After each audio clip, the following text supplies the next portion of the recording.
Alright everyone, welcome back to Zaka, Hartwell, Arima, Granout, and Whistle. Wait, I feel like I've read that out before. Oh yeah, there was a bug issue. There was a bug or an issue on the side of Behavior Interactive, causing Granout to disconnect, and after having all the evidence laid out, it was a no-fault restart. That is unfortunate though for Zaka and Team Eternal, but Zaka showed us that he has everything it takes to keep Singularity under control. So we will see if the approach stays the same or if Eternal on the killer side decides to do things a little bit differently here. Singularity on the survivor hand, however, being very limited due to the tier 5 killer being brought, so even exhaustions perk not coming into the game. Zaka this time with the same build though. I really like that because that shows us he practiced it, he prepares it, he is confident with that, and same as trial number 1. He's able to find a survivor very quickly here, so if he could make more out of that first chase, this trial might even go better for him. He's going to have to make up a lot of wasted time, however, because we saw previously the survivors were able to adapt in the middle of the game, starting off and already knowing the game plan of Zaka. The survivors are going to know to play it really, really slow. However, Whistle is going to be able to find out. He's not going to be able to reveal him out, however, either. Takes a long time, able to get around 60% onto Whistle. Zaka is definitely going to be able to stock him up if he does drop another pallet, get his shroud up, and go for it. But, again, rotating. This is the power of the 2019 Ghost Face playstyle. You get to go around and put a lot of pressure on the generators. However, you have to keep in mind how much chase pressure you're going to be losing by doing that. You don't really have a lot of power unless you're getting rid of those pallets and getting your stock up. And he only got stock during that chase, so not that helpful, especially when you see that generator already around 70%. The survivors are doing a great job of trying to bust these generators out as fast as possible before Zaka even has time to build up his stock across the roster. And this is the insane Arima movement right here, keeping Zaka on a run for a long time now, leaving it with the 90% stock progress. Whistle has 70%, but so far Singularity with their very careful approach successful once again. They are pulling back early, they have a good communication, and just when I'm talking about it, 2 survivors are caught out here. That's going to be Granout now breaking Zaka out of the stealth mode and is taking the injury here. So Sloppy Butcher also doing a little bit of work, not dropping the pallet though. You really want to keep that God pallet when you do attack the generator or when you are going into the exposed mode. There's a nice stun now coming out from Hartwell, who was in the previous trial really winning all these little 1v1s with Zaka and really able to push him out of the power multiple times. We do have the power back, however, so Hartwell, Arima, and Whistle need to be very, very careful. Yeah, they're definitely going to have to try and get as much pressure onto these generators because Zaka has done a great job of being able to reset even the one that had a lot of progress that I mentioned earlier back towards something more manageable. Zaka finds Whistle, he's at a really safe pallet, and he's also able to get the stock off. But if Zaka's able to force this pallet down, it could be huge, but no, Whistle's just going to give him the M1 in the back. Zaka can take it if he wants to, but I think he's going to try and body block his pallet, but he won't be able to make it around in time. Now going to play the little 50-50. Zaka takes the pallet, is able to body block him, just waiting for a shroud. He has around 10 seconds left. Whistle is definitely going to have to drop this in the next couple of seconds, and he does immediately do it, not even going to waste any time waiting for Zaka to even pull out the shroud. Just going to drop that and make some distance. That's actually really good for Zaka though. Really great play from Zaka, forcing Whistle into a bad situation where he has to give up resources and can't just abuse him and run around forever, because we know Zaka isn't going to try and take that M1. He has to go for the stock, but being able to go in and get the pallet control is so good for him. Able to break this God pallet as well and immediately go into Hardwell, but you have to keep in mind Zaka isn't going to want to chase somebody who's in position, someone who's able to make distance off a pallet. Ooh, Hardwell is kind of in the open. Zaka goes for a mind game, but that's only going to give him a little bit of distance. Another person is on that generator. 2 people are around here. Finds Hardwell, running back into him, gets exposed, and that's going to be a down at 5 generators, which is opposed to the previous game where he only got it down at around 3. Oh my god, good day. This might switch things up. I guess it's around 3 as well. The survivors aren't slacking either this game. the previous trial where it was so much difference. No, 2 generators, but these 2 generators are really, really important right now because this early down, like it looked with Hartwell, was about to change everything we've seen from the set number 1 here, or the trial number 1. So really important that they are getting this work out of the way here. There's going to be the next survivor already. Gets the exposed. Tower is ready too, and Arima is Fillers. going to be exposed Only now, so they do need the unhook very, very quickly now. They are going to have the patience on the window, but Zaka is straight after them. That's going to be a difficult mind game here around this one. Zaka is doing the crouch tag. Arima is not he should be able to get the hang! Yes, actually, it could be enough. That's actually a great down coming out from Zaka here. Wonderful The second hook stage already. This looks like Zaka transferring all the confidence he gained in trial number 1 into the repeat here. I really, really like what Eternal is showing us with the setback after a perfect game on the Ghost Face side, coming back strong again and keeping that pressure down onto this survivor. But SNG isn't slacking either. Holding against it, third generator already, so a lot of efficiency and another one nearby. Enough, right? Almost done. Compared to trial number 1, this looks so much different now. The teams are speeding up. The teams are putting way more pressure onto each other. The teams are quicker when it comes to getting the to-do list done. So I'm really hyped seeing all these changes here. No, I think that's exactly what happened. SNG realized that Zaka wants to play it slow, wants to play it like a 2019 Ghost Face, wants to get as much pressure onto these survivors slowly and then tear at them in the in-game where they basically can't do anything. But they knew that. They came in with that plan knowing that they had to go fast at the start where Zaka was essentially powerless, only had his stealth. Zaka also is going to be trying to camp out this this hook and is able to get the M1 because of it. Some great patience from Zaka. Heard the survivor nearby, knew that he was probably going to go over and try to either get the gen or get the save, and so just waited there like a predator, waiting for his prey and pounce at him at the opportune moment. Arima, in the meantime, also going to hit that second stage. Azaka doing a great job. I was talking about how SNG was able to do a great job of taking back the pressure from Zaka that he had in the previous match, where he's able to play slow, but Zaka is also able to adapt, goes against this fast play style, and punishes the survivors at every opportune moment. And this is such a great one here now with the kick as well. You are keeping them under control. You're making sure that every single percentage they've taken into the objectives is basically going back towards 0 here. We do see now that our killer is returning. You are taking that chance of eliminating Arima from the trial. They are trying to hold against it. Hartwell is already around. They are maybe pushing it with 2 survivors here. Patience game to be played. This is going to be a core moment for Singularity. Goes to the ground. Able to get the body block the last second. They are actually pulling it. Where's the ace coming from? Grenade sneak between 3 injuries and the survivor. Last second. He can wait out the BT. That's now going to be the BT effect as well. He's down. A little bit. That's going Arima's to be dead, but the pallet into the pallet, but you can't pick because there is a pallet safe being set up. Hartwell is around, and he's not. This could be a double down.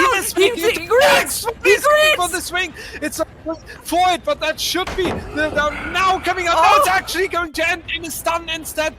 180 turns back to back here in 5 seconds. Zaka on the edge, and there's Grenade running into the kill, and now Zaka needs to make the difficult decision. Arima gets keeping an eye on Hartwell's nearby. Zaka's on the corner. Next survivor being located. 2 survivors around this pallet. Another generator's done. Setting up for the pallet play. Generator number 4 coming out in the distance. Whistle doing a lot of work, and if Singularity is able to trap Zaka in this pressure construct here, then this could actually work out for them.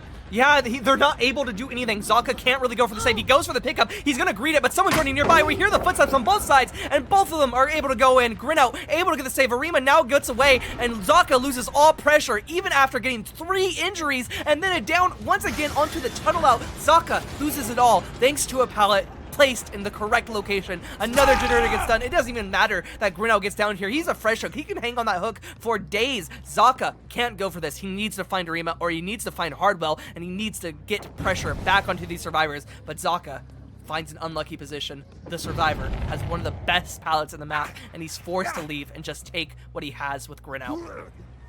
And that is such a huge change for Singularity here. We are talking about how impactful trade-offs can be against the weaker killers especially. And look at that beautiful fresh hook Granite, who is now 120 seconds of hang time plus the 2 minutes with shifted back and forth on the pallet there. So an absolute amazing play here by Singularity. Whistle is taking the power though, but I do think you don't worry too much. You're just running away from here. You're holding W, and Zaka cannot be forced to chase after Whistle. It would be too far away from the active generator. Zaka is trying though. Maybe you can catch him really, really quickly somewhere. It's actually a really risky play here. Maybe Zaka accepted that generator number 5 is going to come out here because Singularity is goes for it. Oh, barely misses. Right, and not hitting this one. So Whistle actually able to take a lot of distance now, and this not working out for Zaka is putting him into an even worse position than before. Yeah, Zaka is really feeling the pressure of SNG, able to get that hook save and just turn things around immediately. That was so good of them to just get the down in the pallet, and no, they didn't have to worry about anything as soon as that came through. They also got the heal into Arima, so even though the chase is going to be starting out with the tunnel out, Zaka isn't going to be able to do much unless he's able to get the stock off, and it does seem like he has a good setup, but Arima is able to hit him through the cracks, so no potential for an instant down. Zaka has to play it like a normal M1 and break this pallet. The chase will continue. Now, down the hall, will Zaka go for it? It seems like he's going to try and commit, but the God pallet is nearby. He can't do it for much longer unless he's going to fully go over here. He gets the stock up to 99 and gets revealed, but it doesn't matter because Arima drops the pallet, so Zaka breaks it and gets his power back immediately. He isn't going to commit to Arima just yet, though. He's going to try and spread his pressure, try to prevent this last gen from popping, and potentially get a 2 or 3K in the end game if he's able to prevent this gen from popping.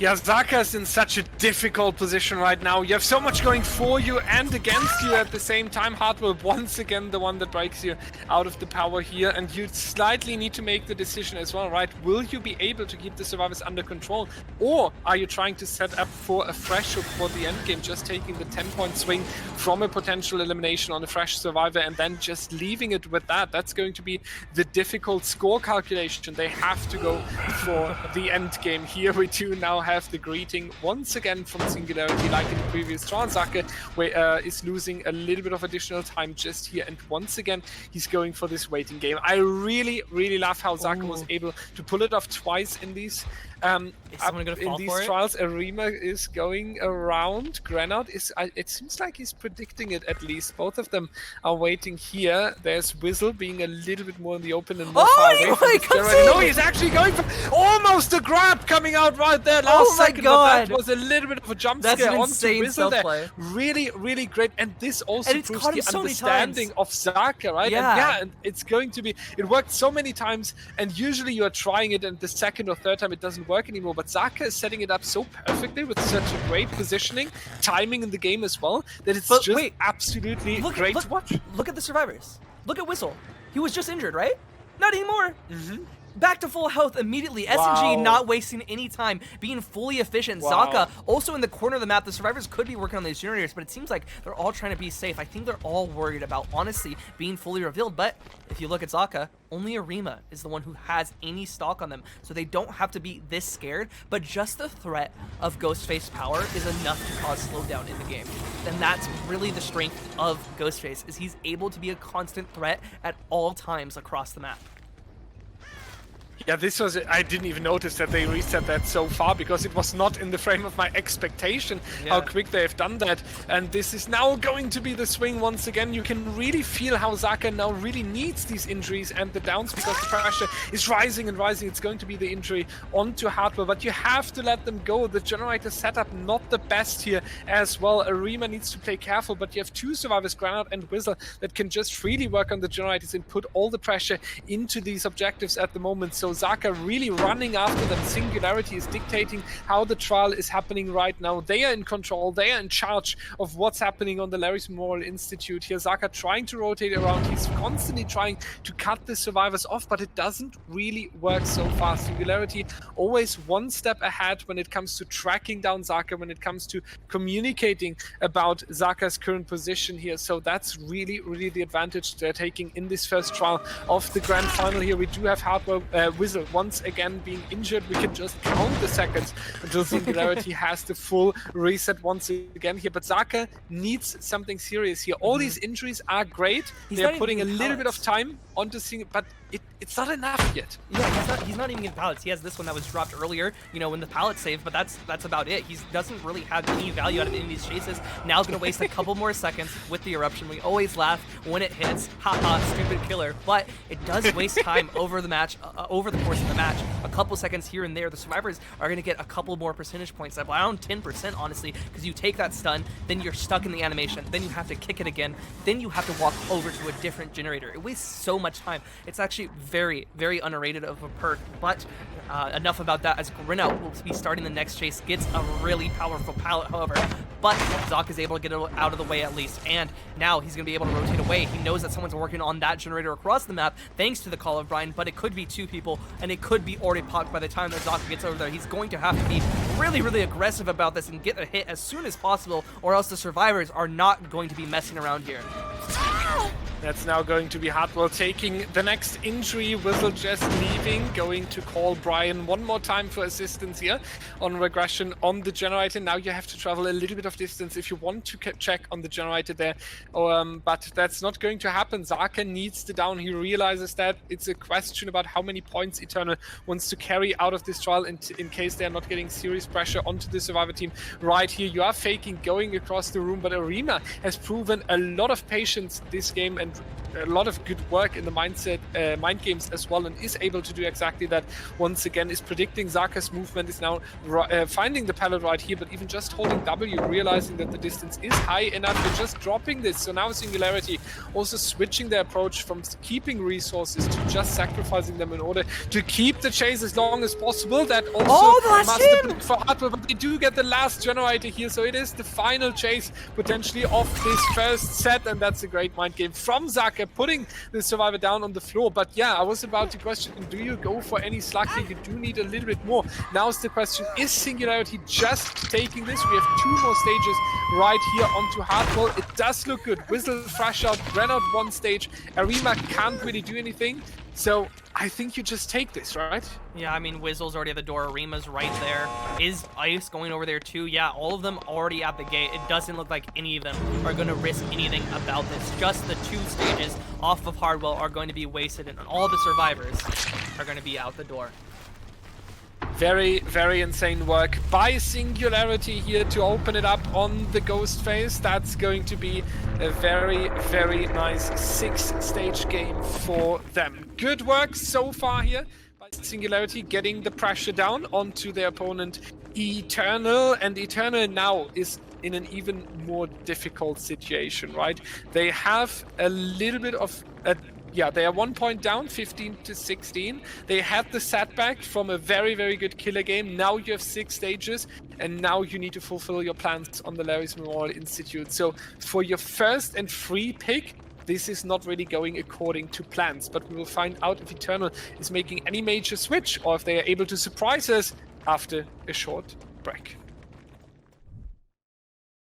Ladies and gentlemen, we are back for the second trial. Whistle is facing Dan, Zaka, Nightlight, and Royalty here. Eternal, after a setback, now on 15 points. SNG with 16 points. So far, looking really, really strong and really, really dominant. We have seen that in the past, but keep in mind, once SNG is running into a few issues, they can fall apart. So the pressure is high here. You really need to take the dominance over Eternal in these first few sets. But it does look like they're doing exactly that. Royalty is going to be our first spectated survivor. And there he is. Oh my god! Himself. And hello, Zaka! Welcome to DBDLeague Winter Circuit as well. Just played the Ghost Face for himself and is now in a really difficult spot. And I do believe when you're loading into a difficult one like this, that's insane for you, right? You're in such a pressure now. Yeah, the SNG had such good pressure in the Survivor round, and now going to start off the killer round the same way. Zaka already taken a hit. Royalty around 60% rather, sorry. Thought he was going to get a little bit more. Stock up onto Royalty, and a very powerful pallet already broken and out of the way. I believe another one in this room was broken earlier too, so Wizzle in such a great spot, and, ooh, I was going to say gets a little bit more stock onto Royalty, but he's immediately going to be putting his watchful eyes onto the killer and preventing anything sneaky from happening. Dan going to throw down the pallet immediately. It's going to be very unsafe. He doesn't have any life to get away, but Wizzle goes and hesitates just for a second, but oh, Dan immediately is going to try right there and breed the pallet, but it doesn't play out right for him. Wizzle is able to get the hit, and now has a lot of pressure once again onto the survivors. They were able to get the reset. They played that really, really well, but now put into the same position that they started out in, and a for the people. Very interesting, knowing that Royalty is the one that has the stock progress, using the for the people to take the pressure off of somebody who doesn't have any stock progress. But unluckily, Wizzle runs into Dan right in his face and is able to take another hit, making that for the people play essentially useless. And even, I might add, a little bit unoptimal. Oh, unoptimal and punished on top of that. Dan is going down very early here, so that's the first hook stage coming in at 5 generators remaining. Now going for the edge of the Larry's Memorial Institute here to have it a little bit more under control. Which survivor is rotating in? Royalty still broken as well. That's the big thing, right? Royalty needs to be careful, and then a little bit delayed. They need to reset him, so there is work to do in a few seconds for Team Eternal. Dan, who's going to play the next trial without Hard Anna, obviously, is going to stay on the hook here, and I could understand if Wizzle is just going for the camp here. Good day. It was a very quick down. It was early pressure applied onto Eternal here. It looks really, really good. I do think, considering we're talking about 6 stages, you have the time to just push Dan into second here. Yeah, the survivors are going to be working on these generators, but it doesn't really matter because you're at 5 gens. You have another person that you know is nearby. You have the potential to stalk anyone coming in for the save, and if Royalty, the only one who could really go for the people play to prevent the tunnel out, isn't healed, he's not going to be able to do that. And even if he is, he has stock progress. So this one generator doesn't really mean a lot in the, scheme of things. Wizzle is in such a great position just because of where he's able to take this hook, and at the time that he's able to take this hook. That for the people play that looked really good at the start is now coming back to bite this team and prevent them from really doing anything, as the second stage onto Dan is already hitting at 4 generators remaining. We could see a death before 3. Now going into the chase with Royalty here. As soon as that power is back, it's going to be a difficult time for this survivor as well. Checking back onto Dan, who's just getting rescued right now. It's a good feeling here by Wizzle that the survivors could rotate in and go for the unhook. Who's going to be the next one? Will we find Dan in the tunnel out situation, or will we see Nightlight taking the next one? No, it is going to be Dan. Wizzle is confident about removing this survivor from the trial, and that right now could be just the best one for you. Nightlight is around though. They are potentially setting up for a pallet play, as we've seen from Singularity, but it's going to look a little bit difficult here for Dan. He's not even making a pallet, and the body block is not going to work out either. So Eternal in a little bit of chaos here. It seems to fall apart. Good day. That's the 3rd stage already, and that means that they're now playing with 3 survivors. So 6 stages overall. Eternal needs to play a flawless game from now on, but with 3 survivors, that's going to be really difficult. Yeah, Wizzle is playing out of his mind. He's gotten a kill before 4 generators, like I mentioned. I was kind of joking there. I didn't expect this to actually happen, but he's able to just perfectly apply pressure in the areas that he needs to and sneak up on these survivors in such a way that they really can't do much. And that for the people play that I mentioned earlier and keep mentioning really is the straw that broke the camel's back, I think, in this game. We get another generator done, but at this point, there's not much that they can do unless they are able to play out of their minds. They haven't used a lot of resources. Let's keep that in mind. So there is potential for somebody to go on a 10-minute chase against Wizzle if Wizzle commits to that, but Wizzle is going to have to commit to that and have to get outplayed constantly. So something that's going to be very, very unlikely to happen. Wizzle can play this very conservatively, very safely, and take the win over Eternal here in their own set. Yeah, this is insane, right? When we're looking onto the grand final here, you as Eternal, winner, bracket finalist, and winner, receive a free pick. You're going for the Ghost Face. We laid out the story behind the Ghost Face earlier. It's a long story for Eternal, coming from a very difficult killer with the Ghost Face and having your issues with it, and then now making such jumps and nice preparation. So it does have a big meaning, and losing that first set to Singularity is going to give them a huge momentum for the second set here. And with the Doctor, we have seen how great they can play as a team, so that's going to have huge impact onto the grand final here. Eternal under a lot of pressure, but with a long run, it could all work out. And Nightlight is doing a really, really good job here, is able to keep the distance between himself and the killer, and that's also going to be now the rotation towards the outside of the map. That's going to be Nightlight knocking him out of the power. That's really, really strong here, doing the hardwell tag, we could almost say, and this back and forth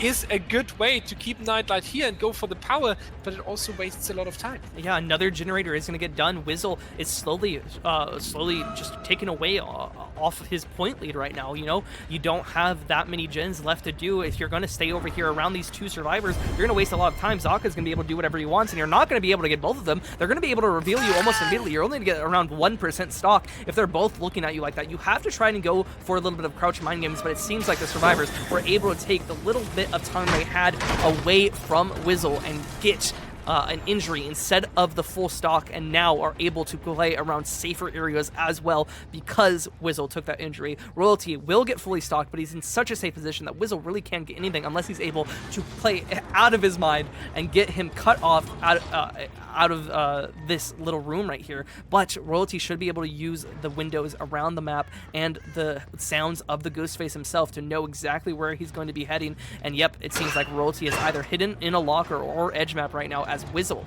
cannot find him. It's just a really, really impressive how good Eternal is doing with 3 survivors remaining. Royalty in danger, able to pull back and stay safe. Zaka and Nightlight being in chase, able to stay safe, and Eternal is just wasting so much time from Wizzle as a 3-man stack up here. That's really good. Zaka is taking this up, but that might actually be a really smart move. You're getting it off now.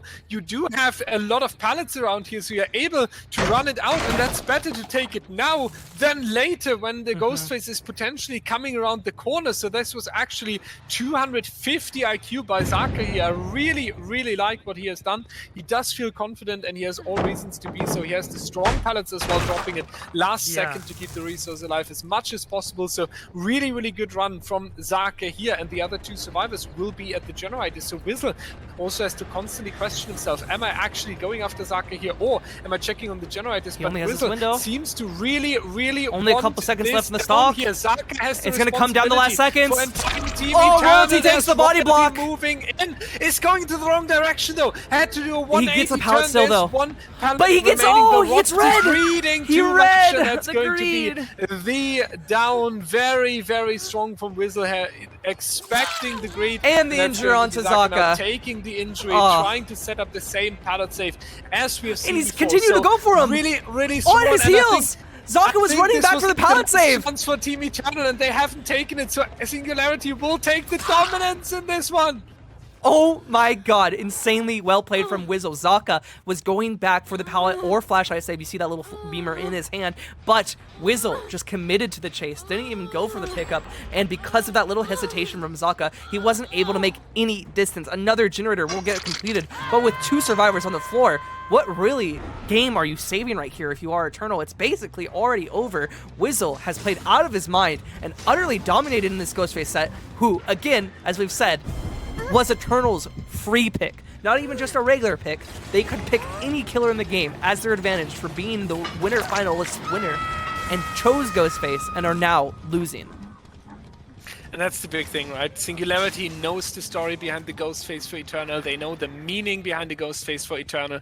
And they are also aware, obviously, that this was Eternal's master pick, basically. This was the free pick for them, and you're able to take it right at the get-go of the grand final here. And you can see it right here. Whistle not even taking the stages just to confirm the win. He is on the run to finish it with a 4K to make the score even higher and the dominance even more clear for Singularity. This is what you want to take for your Doctor set. This is what you want to take for the grand final. Singularity on the run here, and that's going to be set point number 1 awarded for them very, very soon. Here we just need the hook stages to confirm. Whistle taking a little view there as well, making sure that the dominance is clear to them. The Doctor set is going to be played next. So this is the big thing now, right? Eternal will stay on the Survivor side, and the Doctor actually requires a lot of body blocking and a lot of team play as well. And the body blocks we have seen here in the Ghost Face set were not the most confident, I have to say. Yeah, that could be a fault of the map, right? It's really hard on this map. We can't really stress that enough. We usually think, you know, comp players can play this perfectly, but if you get a very complex Larry's, it can be kind of hard to really just go and call out for those body blocks. You have to already have those set up in mind, and I think really the fault of Eternal here is they practice so much on the killer, they never really focused on their Survivor side in the setup, or at least that's what it looks like, since Whistle was able to take this very, almost, I would say, effortlessly against Eternal. It's crazy. Whistle is a name we knew, and when Whistle is playing, we know, okay, something great is going to happen, something insane is going to happen, but doing that against Eternal is a different story. So, ladies and gentlemen, we will see a dominant result of 44-23 coming out here for Singularity, and that is indeed a huge sign for the upcoming game. We have the Doctor, ladies and gentlemen, on the Wretched shop, a map that has a lot of size. We have a map that offers a lot of things for the Survivor team, but it ultimately comes down to not making a single mistake. It comes down to great setup on the body block. It comes down to great coordination across your team and great efficiency on the generators. Good day. As Eternal plays this straight again on the Survivor side, you have 5 minutes to take a short breath. What do you take, or what do you discuss going into the second set here? I think you have to discuss efficiency. That's really the issue of what happened in that previous match. They were doing really well at the start, able to make sure the killer wasn't able to take any really pallets, any really pressure. It was up until they tried to go for a greedy play with that for the people. They lost all of their efficiency because Dan was found out. You have to play a lot safer, especially against a Ghost Face. Maybe not so much against the Doctor, but against a Ghost Face, you have to play much safer than we saw Eternal play in that setup. That's why SNG was immediately able to take the advantage on that and go for the kill onto their Survivor team. That was so well played by Whistle, and honestly, it's going to be hard to answer from Eternal in this Doctor set if they're not able to come back with much better efficiency, but we'll see if they're able to do that after a short break. Bonsoir, comment ça va mit Whistle on the killer side here, Dan, Sir Pickle, Nightlight, and Royalty. Sir Pickle is the one that's now introduced to the Survivor roster of Team Eternal, switching out Zaka here potentially to let him prepare for his killer side on the Doctor here. Whistle, however, after just playing such a great M1 performance on the Ghost Face, you are more than confident now going in with the Doctor, especially Nightlight and Royalty. They have great chemistry when it comes to the body blocking, and 3 survivors 10 seconds into the game. Yeah, hello, Whistle is on an absolute run here, kicking off set number 2 with a great performance straight again, and this shock is going to land here as well, already pushing the Survivor up a tier level and denying this pallet here as well, together with the window, I do believe. So we are forced to take the longer approach onto this jungle jungle gym should be enough to reach the pallet one more time, but another good and well-timed shock together with the mind game here. Whistle absolutely proving that he has a good timing onto these shocks, denying this once again. But Royalty, one of the most experienced survivors, has already played under Team Agonies around for years since the community started to form, and he's actually able to prevent the injury after so many shocks. Royalty might be a key element of taking set number 2 in the favor of Eternal here. Yes, this is so well played from Royalty here off the start. However, it's still not a lot of time into the trial. Whistle is still in a decent position, even if he's getting juiced here at this long wall jungle gym right now. So Whistle is not really pressured, but Royalty's still doing a great job. The survivors are going to need to make up for this great chase that Royalty has. He will finally take the injury and kind of waste a pallet, but he still does make it over towards the crane, so he should be safe. A body block might need to come through if Whistle's able to land the shots correctly, though, as it doesn't seem like Royalty got much distance off of that M1 to the back. So yeah, Whistle's going to immediately try and just force the back and forth, takes the hit onto Dan, forces the force spinets onto him as well, and so now 2 survivors will remain injured for a long while. Whistle now going to play around the shack pallet. Instantly, one of the other survivors, not even the one to chase, will drop the shack pallet for them. Whistle going to shock at the pallet, gets him caught out, means that he has to go for the window, means that he can't make his return all the way back towards the shack, outplays the shack pallet after it's been thrown with Doctor. 1 generator will pop. Royalty will continue this chase down the line, and now Dan will take the pressure off Royalty and should be able to play around shack as well, unless Whistle's able to go for another insane mind game. But no, Dan knows what he's going for, so instead leaves the pallet, and now Whistle is in a very bad situation, all thanks to Royalty's 1 chase.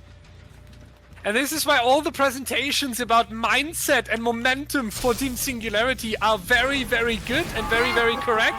But Eternal has a presentation as well, and we see the presentation of them right here. It's a great run from Royalty. Absolute application for the MVP in the second set already after just 2 minutes. Then Dan switching over, being caught out, but as well, patience on the shack, making the distance and not handing out a down. And we are now 2 generators into the game already. Royalty and Dan still injured, but still on the run. We have Sir Pickle on the Nancy coming in as well as a potential rescuer here. Forced penance, not with the biggest value so far, because Eternal doesn't even need the body blows. The individual survivor is so strong that the run continues and no body block is needed. This is going to be the second one in the entire game. 3rd generator coming out. So Pickle now broken, but Royalty still on the run here. The individual performance of the survivors of Eternal is so strong, and look at the location where we are chasing as well. Sometimes you could have the best run, but it doesn't matter where you have it. And where's Royalty running? Right next to an active generator. Generator number 4 in the distance. Good day. We might see a 5-gen run by almost 1 single survivor. This is absolutely insane. This is what Eternal needed to do. The down will come through, but it's on the pallet. He still can't go for the pickup. This still won't be a hook just yet. Royalty not guaranteed to take a hook save right now. Could go the entire game without taking one if Eternal plays this right. This is what we were looking for in the Ghost Face set. This is how Eternal needed to play, and we're seeing an insane back-to-back performance from both of these games, where Eternal lost their first set in the winners finals, and then SNG lost their first set in the winners finals as well. Now in the grands, it seems like the same thing is about to happen to both teams. In the distance, we see Royalty being picked up, meaning he won't take that hook stage, meaning Dan can continue this chase and go for the potential of a 5-gen run. We see the survivors are getting reset over there, but Dan will eventually go down thanks to Whistle shocks. Absolutely insane performance from Team Eternal here. Dan now eventually going down, and we have almost to say just in time, right? And also looking onto the bottom part there, there's no one escapes death, because we do see that Whistle had some confidence not being in this situation towards the end game, but Eternal actually pushing him in a very, very difficult one. We do see 2 survivors over here, 1 survivor next to the main building. These 2 survivors were doubling up on the generator, so we can expect a lot of progress right here, but you do not even have the time to tackle that generator. You need to go into the next chase, and I think we can also tell from the tactics switch now. Singularity no longer trying to tunnel any survivor here, no longer trying to go for any elimination before the end game. You're just at the edge of hunting the fresh hooks now. You're trying to get the 3-point survivors as quick as possible and as lot of them as possible, because at this point you seriously need to worry about the points if Eternal is not making a mistake here.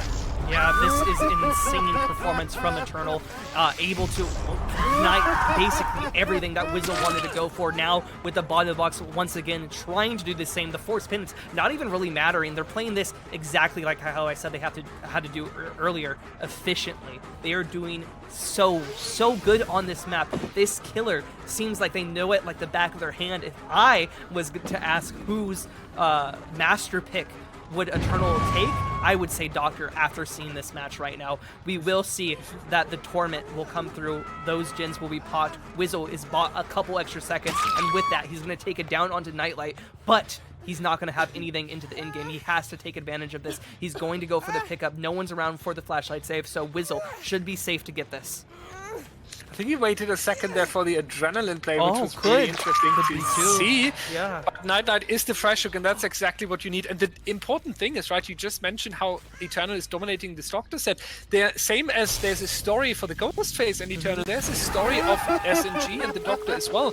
And that's the last generator coming into it, but we have seen the one-stage game against Sequence, and I do strongly believe that Singularity picked the Doctor based on the one-stage performance. They were ready to repeat it right here, and now they are almost getting one stage themselves in the entire mid-game. So what a turn, 180 by Eternal. That's going to be Royalty found out, though. Be a great survivor. That's another fresh hook.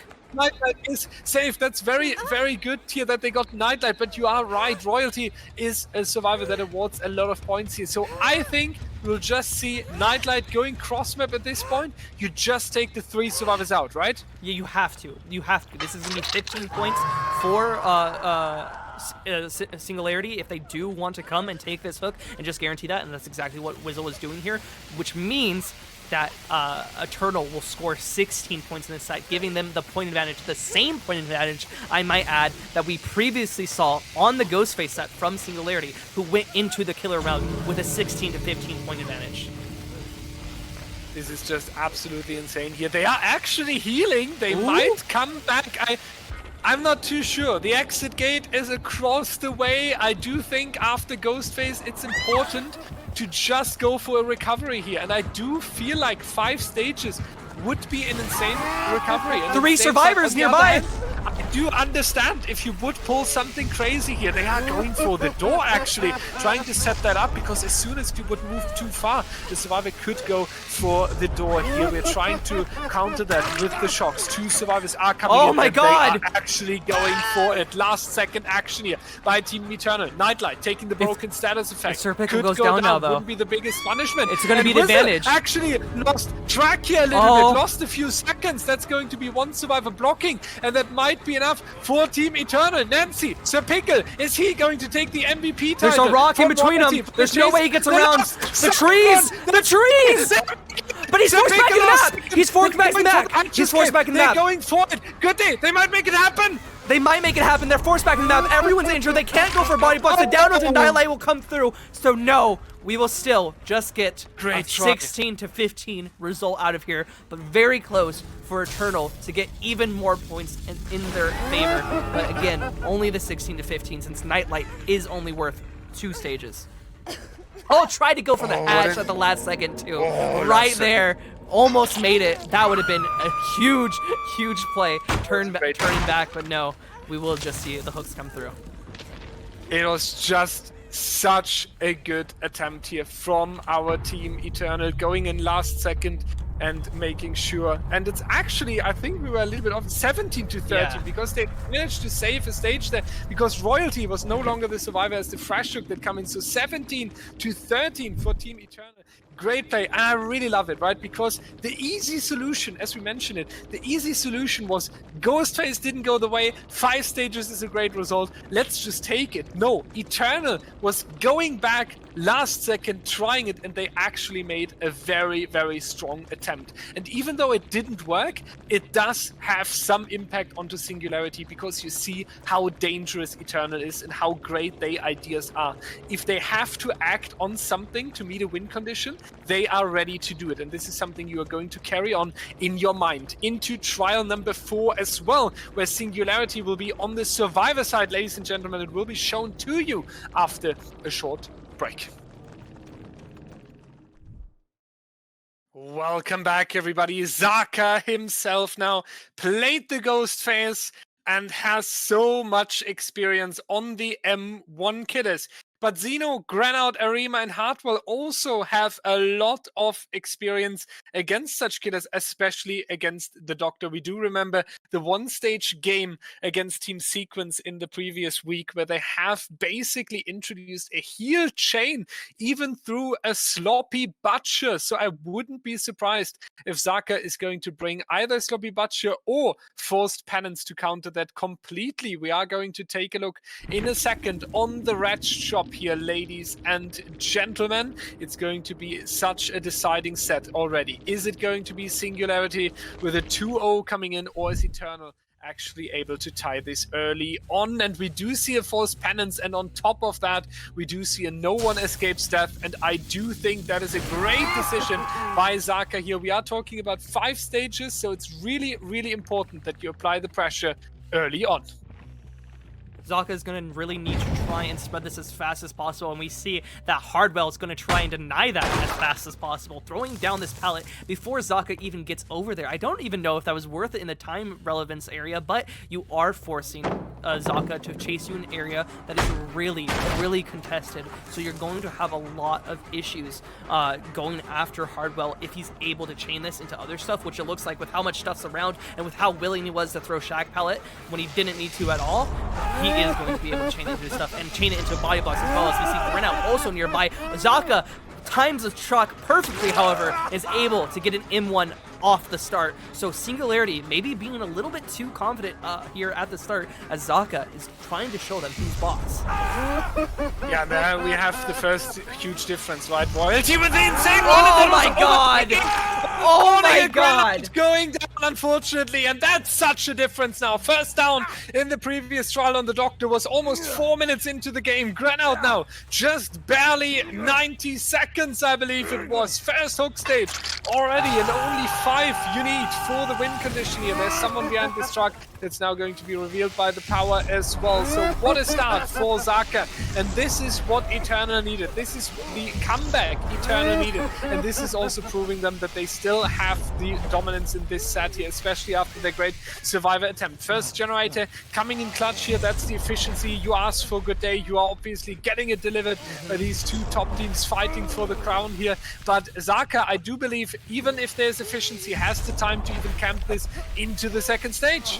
Yeah, this is going to be very, very good for Zaka, able to set up his end game at the start of the game. The survivors really can't do anything if they come over here, because Zaka was able to get rid of all the pallets thanks to Hardwell throwing them down immediately, and he can pressure them towards the edge of the map. The only pallet they have is where Xeno's coming from on the Vittorio over towards Ace right now, right?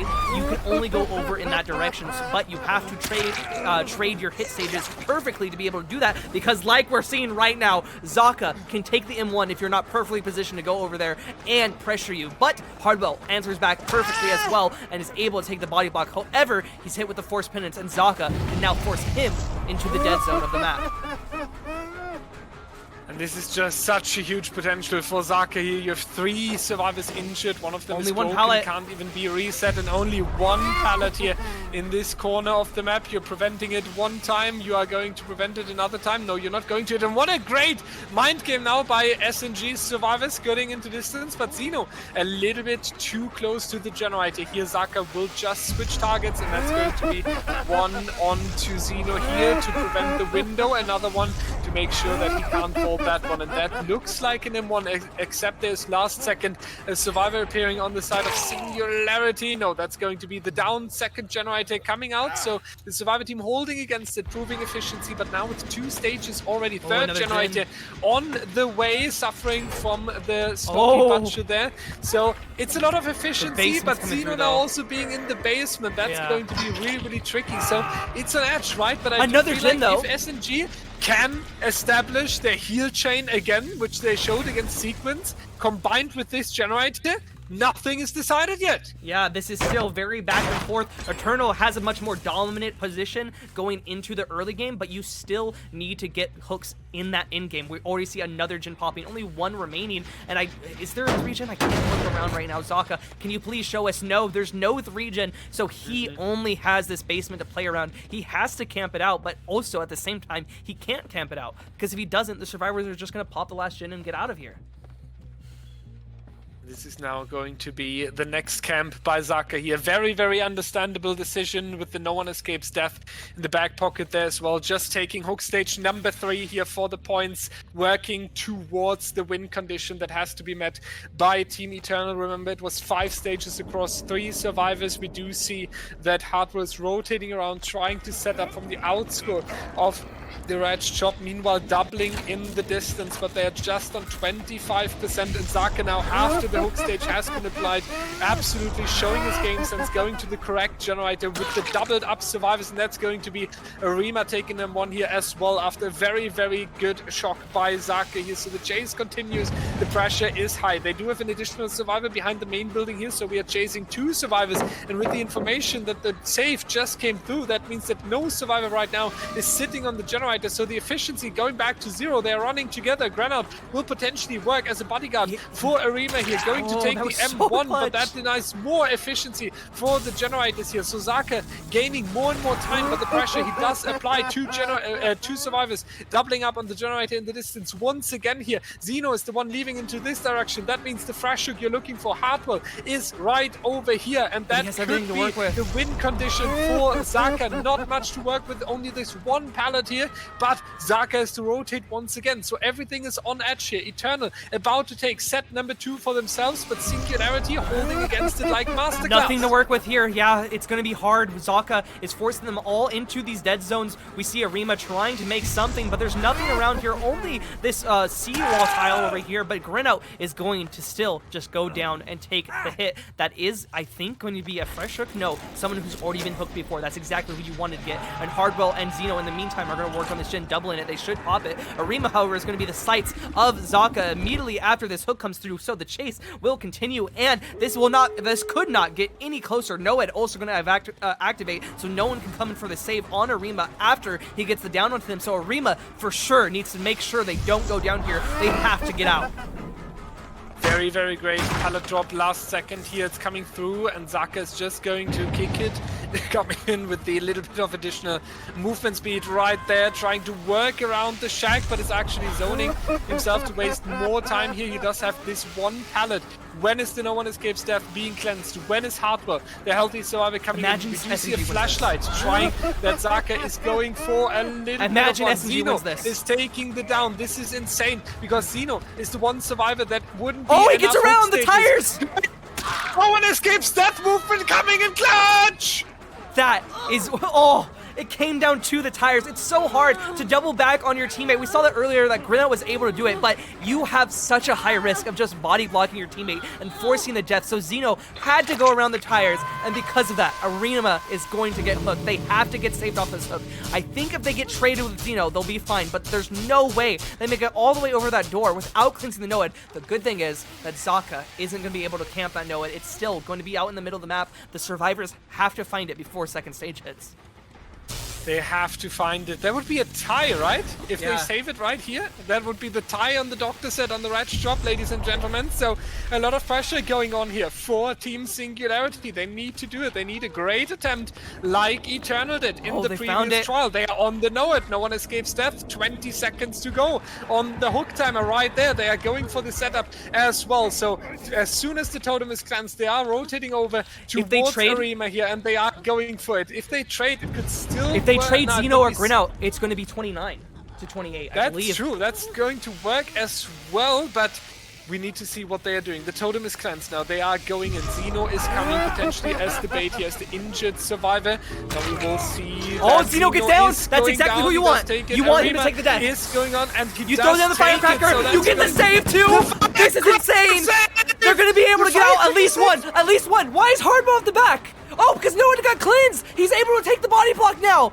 He's able to ensure that everyone's gonna get out! It's gonna be a 4-out! SNG is gonna take the first 2 sets in unparalleled fashion! This has never been done before!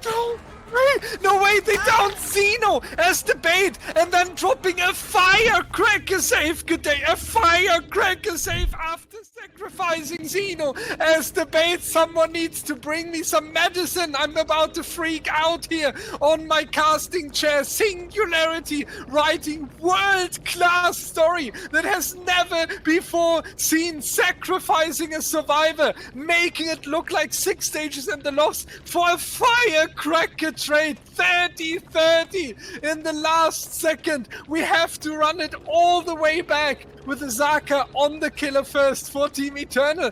I'm missing words. Oh my god. That is what competitive DBD is. That is what we live for. That was insane. So well played from Singularity, able to make it back. Zaka also very good at trying to confirm the win for himself. Very, very well played from both sides. That was insane.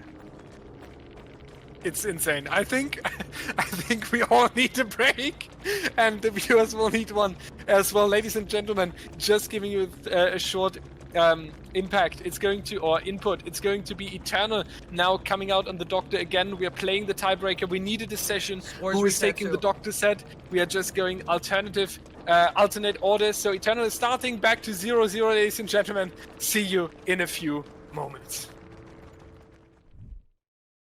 Welcome back, ladies and gentlemen, once again with Zaka at the Doctor for Team Eternal here after an absolute amazing endgame from Singularity with Zeno being the bait and then the firecracker save, turning everything around from a loss into a tie condition. And this means this tiebreaker will feel for Singularity like a win, while Eternal is going to have to take a little bit of a loss feeling here. You basically had it in your hands, but Zeno, Granout, Arima and Hardwell pushed it last second, and they will make sure that this is going to continue. Zaka, so once again, able to find the survivor as early as in the previous one, already sacrificing 1 pallet of the red shop. So good work right here. SNG, they will have such a wide shoulders, such wide chests coming into this here, trying to run out this first few seconds, but that's going to be 2 very, very well-placed shocks by Zaka, leading into the injury onto Hardwell here. So it's going to be a very, very exciting game, because after such a hard fight in set number 2, whoever takes that is having such an advantage for the rest. No, yeah, this is definitely going to be the deciding factor. We talked about this before, how SNG took the first set, then got a tie, and then went on to lose the entire game. This could, even though it was SNG enforcing the tie from a losing position, this could still be a bad omen for SNG. But for now, they're able to take the body blocks that they need. They're throwing down pallets exactly as they were beforehand, making sure that Zaka just basically can get no pressure in the early game. Before, Zaka was able to play around it, but now with this truck tile, which is a semi-infinite on Doctor, you can really do a lot of damage in this area, and Zaka knows that. He's going to try and force to the forward lane. He gets the mind game. Oh my god. Onto Hardwell. The down will come through. That's what you need at the top tier of killer play, is downs like that. A Jin will go, but it doesn't even matter. Zaka should be feeling very proud of himself, getting a down in that situation. It's a very, very great work right here, Zaka. First hook stage as you want to, this time with the generator completed. A double one interrupted right there, getting rid of the pallets as well. Second gens repaired at this point. The double up was shortly interrupted, but not causing too much trouble for Singularity. Zaka once again staying close to the hook. This time I'm not too sure about having enough time to camp this into second stage. We do see Zaka therefore rotating a little bit into the mid-center of the red shop here, trying to apply pressure on more survivors. He has managed to at least catch them with the shock here. Going back towards the hook, Hardwell close towards the second stage, so you might find a very good timing here, interrupting a potential rescuer rotating over, or SNG just stacking the generators on the top side, not even caring about Hardwell at this point, and following the gens before friends rule set. And that's going to be like the play for Singularity. One half generator over here, the other two doubling up. Yeah, Hardwell is going to be sacrificed, and this, with a lot of confidence, can punish the killer by quite a lot, because I do think Zaka was not in the position to freely camp out this hook here. So far, it looks like Singularity is in control here. Yeah, they are in control, but you have to, remember, 3 survivors is a lot easier than 4. Able to get that and confirm that is really good for Zaka. It would take a lot of insane plays from the survivors to come back from that if he also on top of that has a 3-gen. So this is a good play from Zaka, maybe not the best one that you could be taking, but it's the safest one, and I think it's very mature of Zaka and evidence of how veteran he is to take this option when he could be going for more stages, because he knows how strong Singularity are going to fight for this. Zeno tries to go for the safe unhook, but he is going to be hit. The trade now going to come through, tries to force the hit onto the unhooked survivor by crouching in the corner and making his hitbox smaller, but Zaka waits it out and is able to get it down, and now immediately will be back on Arima. 4 survivors now injured. Yes, you have 4 generators done, but you still have a lot of pressure that could be carried out here. The question is, are you going to be able to do that? Because even with everyone injured, Zaka is still an M1 killer. Singularity still has pallets. There are still plays to be made, and Zaka can't really do much. But again, this game is going to end with Zeno being put in the basement. Are Singularity going to respond better this time? That's the question. Yeah, that is indeed the question here, with the basement basically a deja vu for us, with the Zeno being down here. 1 generator remaining. We only have 3 stages so far. The strategy with tunneling Hardwell out here to force Singularity into a 3-1 scenario is not going to work out. There's going to be the reset on at least 1 survivor, so they do have an additional basically meat shield when we are talking about the body block chain that could be set up by Singularity here. Now Zaka trying to catch the survivor that rotated over, but it seemed to be a bait, running back behind the main building and not going for the shack as Zaka expected. That means on the left side, potentially the rescuer rotating in already to take care of Zeno here. The generator is now located towards the downside though, so Zaka now able to operate inside of a 3-gen setup sort of, so this is giving him an advantage, and especially if Zeno is going into the 2nd stage, that's going to make the generator setup for him even stronger. Yeah, this is definitely very good for Zaka if he's able to go in and get this pressure onto the survivors. But the question is, with all of them reset, what much can you really do? The 2nd stage does hit, like you said, that is going to be a little bit more points, but still, I think Zaka's on the back foot. There's not really much he can do. This is much better played from Singularity. However, they still need to get this last generator done, and it does happen to be a semi-3-gen. So, the game's not over, and Zaka can definitely make a comeback here in this situation, especially when he has so much information coming out from his static blasts. I think Zaka honestly has the potential to even get a better result than he got last time, as long as the survivors aren't able to make a play for the basement. And it seems like that's exactly what they're going to try and set up to do right now, but Zaka should have an easy time of preventing this. Now Zaka is taking the body block here, which for all the rule lovers is allowed because the shack has multiple entrances, so the time of 10 seconds wouldn't even be ticking here. Zeno and Granout are going to try leave the basement, but Arima is going to stay behind, so that's going to be the next hook coming in. We are talking about the 5 stages from the previous game, you mentioned it. Now you do have a fresh hook, so if you would camp it, you would have 7 stages. That's a +2 compared to it, and I was a little bit worried in the mid game that every setback we see today, may it be an issue in the game or may it be a tiebreaker, is going for a disadvantage of Team Eternal. This proves it's not going to be the case. Zaka actually learned something from the previous trial. He did see how efficient and how brutal Singularity can be on the objectives, and is now taking advantage of the experience he made in the previous trial, is looking way more confident and well better prepared. So 7 stages potentially on the table, and that's just spoken when we do see a face game on the basement hook here, but Zaka seems to be confident enough to still chase the survivors, still going for them and hunting them down. So I do believe there's a lot more for Zaka here. I'm going to predict more, maybe 9 stages here. 9 stages? I think that is definitely doable here. You have around 6 right now, 5 or 6 right now, so you could get around 9, especially if you're able to get it down onto one of these survivors. It seems like Renewal is going to be found on Arima, so Zaka is going to wait out the BT and then immediately punish that. The body blocks are going very well here, but Hardwell immediately behind the killer to prevent him from going around when Arima inevitably gets past. Very well played from Singularity. Now Arima should be able to make it out of harm's way. Absolute great work here. Now you are in a difficult position though. You're kind of outzoned, just having a weaker pallet, but there's a second running pallet moving in now, and that's the Granout pallet being thrown and sacrificed on the red chop here. 4 survivors injured, 2 of them broken, showing that Zaka also with the forced cannons getting the absolute value here, predicting the heal chain from Team Singularity once again like it happened before against Team Singularity, and making sure it is not going to stay unpunished. The question is, which survivor are you going for? Zaka chasing 2 survivors off and then actually rotating back, taking a second look onto the generator setup here. That's going to be Zeno next to the shack. And remember, Zeno would be eliminated from the trial, I believe, because he was second stage in the basement earlier. So that would be the 3v1 scenario for Team Singularity, and the generators have not been attacked for quite some time. So this might be enough time to cut them down to 3v1 and still keeping an eye on the gens. Yeah, this is so good for Zaka, able to make a huge comeback. The injuries are really paying off right here. The pallet is there. It could be used. Zaka can't really rush and go in for the hook save or for the pickup anymore. Arima also going to be found out behind the tires. Zaka should get it down onto them, but he's forcing the grab.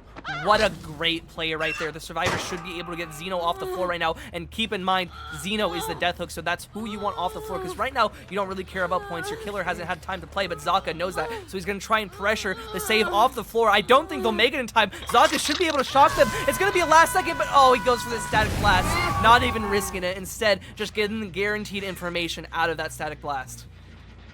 And now he knows that this generator here has been attacked, and it's actually a good decision to check right here. We see 3 pistons pumping already on this objective, so good move to go over here, apply the kick onto the generator and make sure that it regresses a little bit. That's going to be a 3-man action from Singularity. It's running into the reset. One is snapping out, one is going for the reset, but Hardwell now interrupting them kinda, is too close to the team. We see them rotating over to the right side of the red chop in the distance. So that's going to be a little bit of a setback onto Singularity. They're losing some seconds here. Zaka going for the mind game at the pallet. Hardwell, however, just holding W. They're running parallel to the teammates, so someone could potentially rotate in after they got the heal off. Is he going to be able to stay alive long enough? No, he on this interrupts the gen. Weak pallet, because Zaka is forced up towards this generator, and 2 injured survivor now deep in the 3-gen. This is so good from Singularity. They're able to take the pressure from Zaka and put it onto other survivors exactly when they need to. However, Zaka isn't a slouch either. He's had so much pressure onto these survivors. They're not even able to work on this generator freely, even though by all means they don't have to be scared of Zaka. But with how many points Zaka has already ascertained, you don't want to give him any more unnecessarily. So they're trying to play it as safe as possible right now. But they need the reset, or they need that generator done, and Zaka knows that. So he's going to try and pressure Zeno here in the corner of the map, the person who's on death hook, while those survivors have to do something. The survivors have to do something. Zaka is taking over. Zaka is dominant here right now. He controls what's being taken, and he also wins the mind game against Zeno right here next to the main building pallet. So that's going to be hook stage number 7 going towards Eternal. That's also the elimination onto this survivor. So 3v1 scenario now, cutting down a lot of generator efficiency. And I do feel like it's either 5th generator now or potentially never. Yeah, I don't think there's much they can do with this tight 3-gen. I was talking about it earlier in the previous game. Once you hit a 3-gen on the Doctor with 3 people left alive, it's so incredibly hard to come in and take the... never mind, Caster's Curse, right there.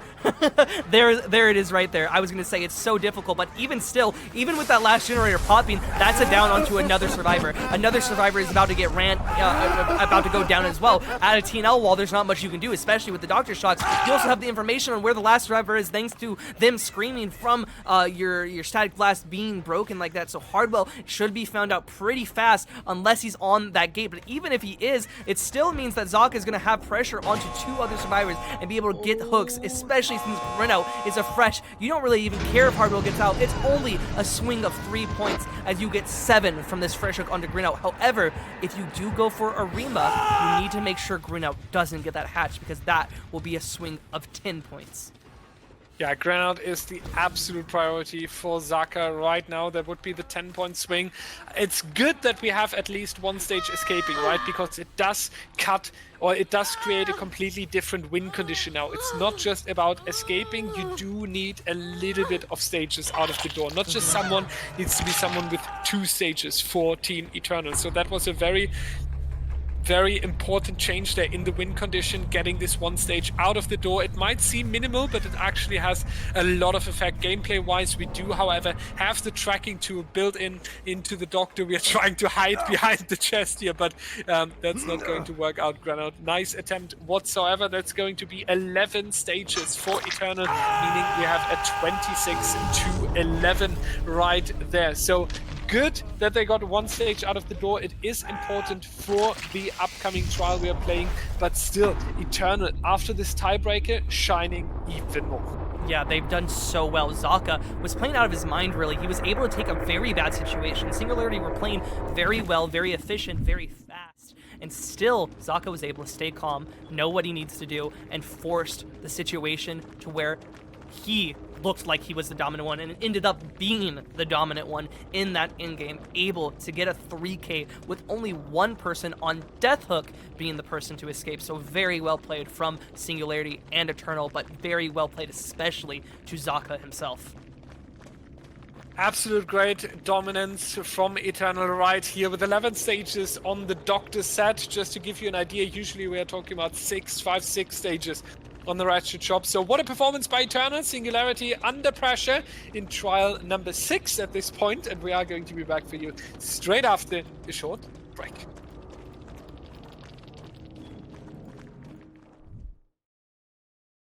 All right, ladies and gentlemen, we are back with Singularity and Eternal. We have seen an 11-stage game by Zaka, and we want to take a moment here to elaborate a little bit further. Eternal now also taking their time out here, so that is a huge one. They potentially go for a little bit of a change in the tactics there, and now we need to make sure that it's going to be a very, very perfect game coming out by Team Singularity on the killer side. Zaka has achieved a great result that was needed for him. Hardwell, Arima, and Grenaut had a very, very difficult time. Now it's going to be Dan, Royalty, Nightlight, and Sir Pickle, with Zeno coming out as the killer. There's no rule that forbids a killer switch after a tiebreaker and a replay, but the interesting thing is, good day, that this killer switch happened in the first place, right? Yeah, this is definitely an interesting take to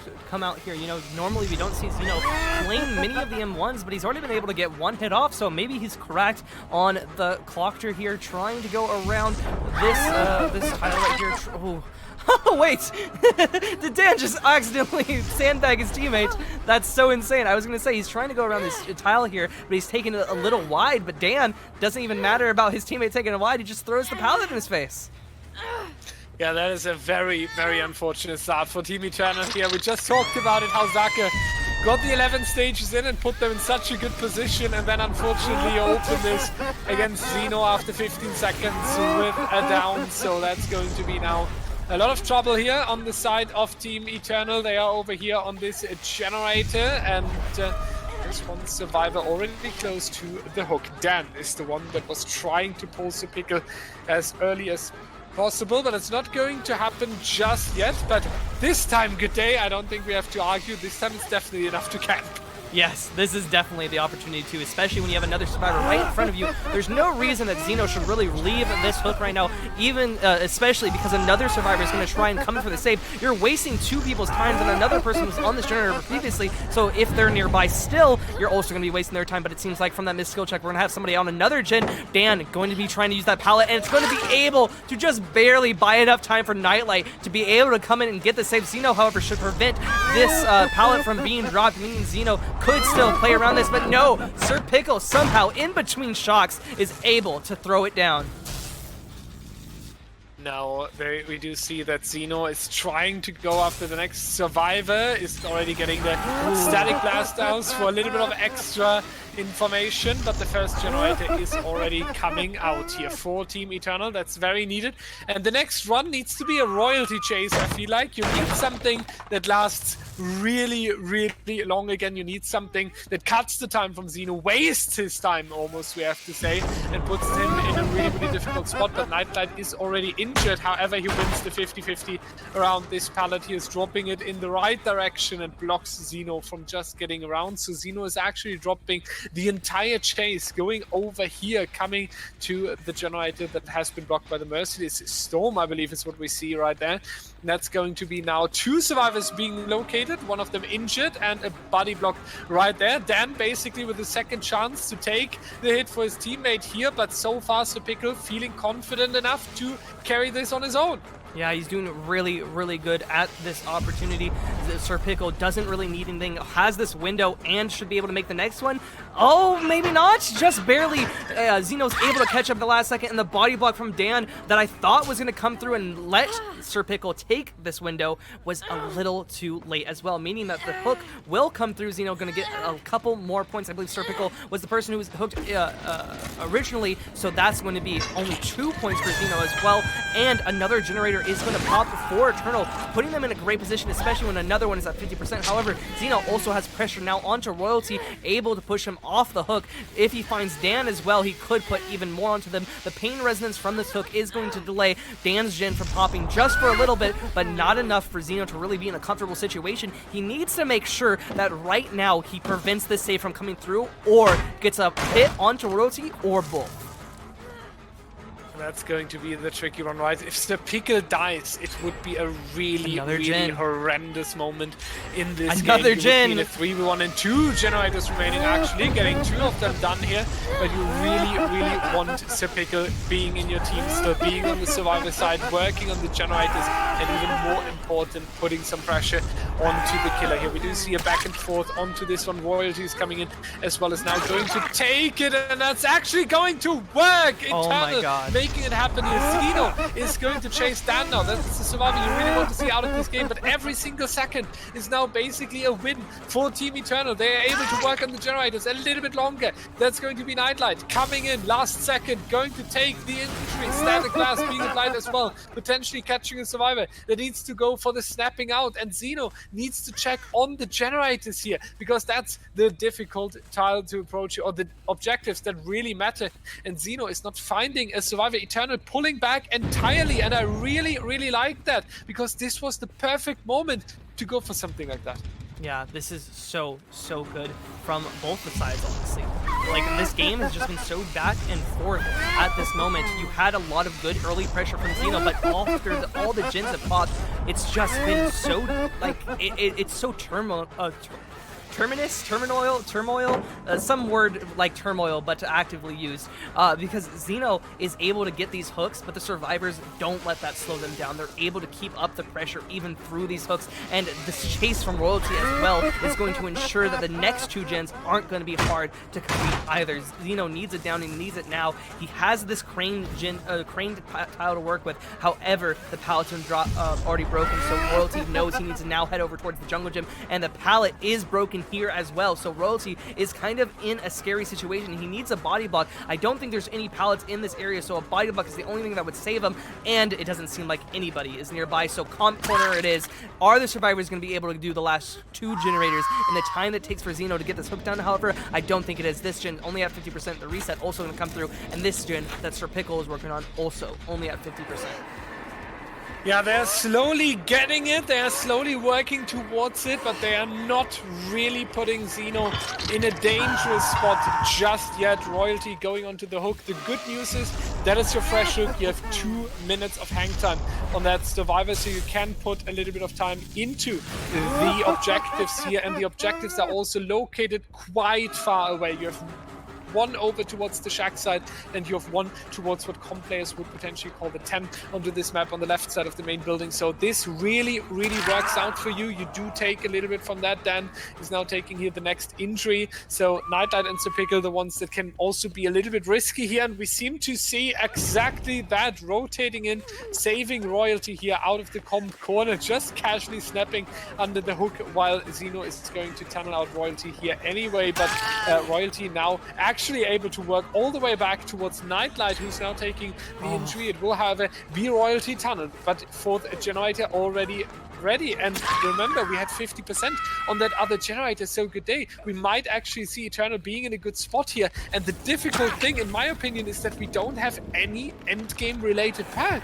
Yeah, there's nothing really to prevent these survivors from just getting out the door. Nightlight, again, like we said, 50% on that generator, but it does seem like Xeno isn't going to go and attack that. Serpico was around as well, trying to go for that reset. Xeno only now going over there after getting the information from his static blast. That's going to waste a couple seconds. The survivors might not be able to capitalize on it, however, because of that sloppy butcher being able to prevent any of the healing that came through from actually progressing towards that full heal. So now Xeno on the back of Nightlight, forcing the body block, but he M1s past Serpico, and now Serpico can't cover in for the body block thanks to that Bloodlust 1. Just barely made the difference right there, and now Nightlight will take the down. I was going to say Serpico could also be a target of Xeno's chase, but it seems like he's not going to want to risk it. He could honestly 4K here, and that would make the difference. The only issue is that the survivors have a tight grip on the progress right now. Xeno needs to make sure that he doesn't let any more progress slip. And this is the big thing, right? Whoever makes the next mistake is potentially going to say goodbye to the entire set point here. So this is the big thing. If Eternal is not able to have another long chase here and is not able to go for a lot of pressure onto Xeno, they might be in a very difficult spot, especially with Serpico taking an additional injury here, making it onto 3, being stunned as well. So every single second, Mathis here giving Xeno a little bit of a 2-second break here. Comes already in clutch for Team Eternal. Static Blast once again, one survivor behind the truck, but Xeno aiming towards the generator in the shack area, and there's a little peek from a survivor. Hello Xeno, we are going into the next chase here. Dan now with the information of being targeted, running over towards this pallet in the dead zone towards the left side. You have this pallet, but after that it's going to be really difficult, and it's going to be even worse when the shock is perfectly timed like this one. Xeno able to go for the down here. Dan on the floor. You really need generator number 5, but you had a huge setback. Xeno was able to put some pressure onto you. You do have a good hook here in the open as well, not the easiest one to approach for the survivor side. So Xeno on edge to indeed take the 4K we've seen before. The only issue is that one objective here is outsourced to the underside of the map. Yeah, but it doesn't seem like the survivors are really pressuring that either. From what we've seen, they haven't head over towards that direction, I think because it has so much dead zones. But we look at it now, and something that was at 0% is now suddenly at 100%. Serpico is going to be chased, but like we said before, nothing for this in-game. There's no way that Xeno can come back and get a 4K from here, is there? I don't think so. Good day. You need this Nancy down basically 50 seconds ago, and the other survivors will already be on the other side. They were heathen screaming, and that's actually a very nice chase as well by Serpico to finish here, having the patience as well. So just having 3 survivors walking out of the door here for Team Eternal would be the same of a dominant score and result as we have seen from Singularity onto the Ghost Face set, and it would make a 1-1 situation here for this grand final, and that is confirmed. Serpico and Xeno in the final seconds of this chase here, and that's also going to be a potential bonus for Team Eternal here. If they are able to run Xeno for a little bit longer, which is not going to be the case, then it would be a little bit of a dominant sign as well. But SNG taking the 1 kill here, but they are dropping the set point number 2 in favor of Team Eternal. So 1-1 after 2 sets, a tiebreaker already needed to decide it. Good day. What can we expect from the Plague? Honestly, It's going to be hard to say, right? Because the Plague is such a back and forth killer. Both of these teams have such dominant performance, I think, especially on M1 killers. But Eternal is known for them a little bit more, I would say. Zaka is definitely somebody who is brought out again and again and shown to be one of the best M1s in the scene. So I think, even though Wizzle is really good on certain M1 killers, I think having just Zaka on your team really cements them as the favorite for me in that matchup. Yeah, I really see that, because what I've seen so far, Eternal, with these little comebacks and these little surprises, this is something that can make the difference when we are talking about the Plague, right? A comeback after being down in a 3-gen, a comeback when facing a 4-gen setup. Something like this is what we've seen from Eternal. They have now also taken set point number 2. So they are on edge of going into a very, very good dynamic here. Singularity and Eternal. 1-1, ladies and gentlemen, after the first 2 sets. Stay tuned for the next one. All right, everyone, welcome back. Zaka on Killer against Hartwell, Arima, Granout, and Zeno. Zeno seems to have a specific survivor against each killer. Really interesting to see. Now he is going to be on the Jake. And something we need to point out, good day, we talked about the past of Eternal and SNG before. When they played in a winner bracket final in this event, we had Singularity first, Eternal after, then happened a tiebreaker, and then it all fell apart. Yeah. And this is basically what we have in this grand final too. I feel like we are 7 days prior, and we do have an absolute run back of this. I hope this time SNG is going to be stronger. Yeah, we're going to have to see if they're going to be able to respond promptly here. Zaka going to start off us on the Plague here. The first set of her played today. Eternal is going to try and set as much pressure up as this, again, is going to be one of their picks. So they're going to have inherently the home advantage in this setup. But the question is it going to come true? Are they going to be able to take that advantage coming into this and try and dominate SNG going with their momentum from the previous set on the Doctor? Now we do see Granout here with a very, very great one is going to be a little bit lost here, and Zaka loses a few seconds. So let's see what's going to happen on this one. We do see now that the pallet is not being used just yet, and Zaka actually not catching the movement of the survivor, actually lost Granout and is now onto the tail of Hartwell here. So that was a huge move by Singularity, setting Zaka back for 30 seconds. Now going with the double bamboozle into the chase, sacrificing the pallet, but still taking the infection. Let's take a look onto the generator setup here, right next to the hill, then one at the main building and the one on the left side. Classical 3-gen setup on the suffocation pit.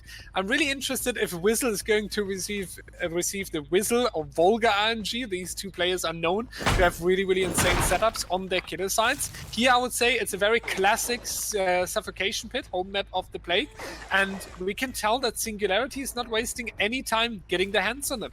Yeah, they're doing a great job right here of just trying to spread out as much pressure as possible. However, Zaka is going to be able to infect a little bit of places and a little bit of people, getting that infection onto Hardwell and onto the generators, meaning the survivors can't freely work on them without taking a little bit of infection or building up the already existing infection in the terms of Hardwell. And 2 survivors now also being pressured. However, it is on the corner and on the corner of Shaq as well. So Zaka not going to get much value as far as chase goes out there, but time is going to be bought just by pressuring both the survivors. A great dodge from Arima, but he won't be able to dodge the second. Zaka on his back should be able to get the full infection if they don't go for the pallet. They're trying to crouch in front of him, but still, no, the full infection doesn't come through. Zaka has to wait for another one, but surely now she gets fully infected. No, still not.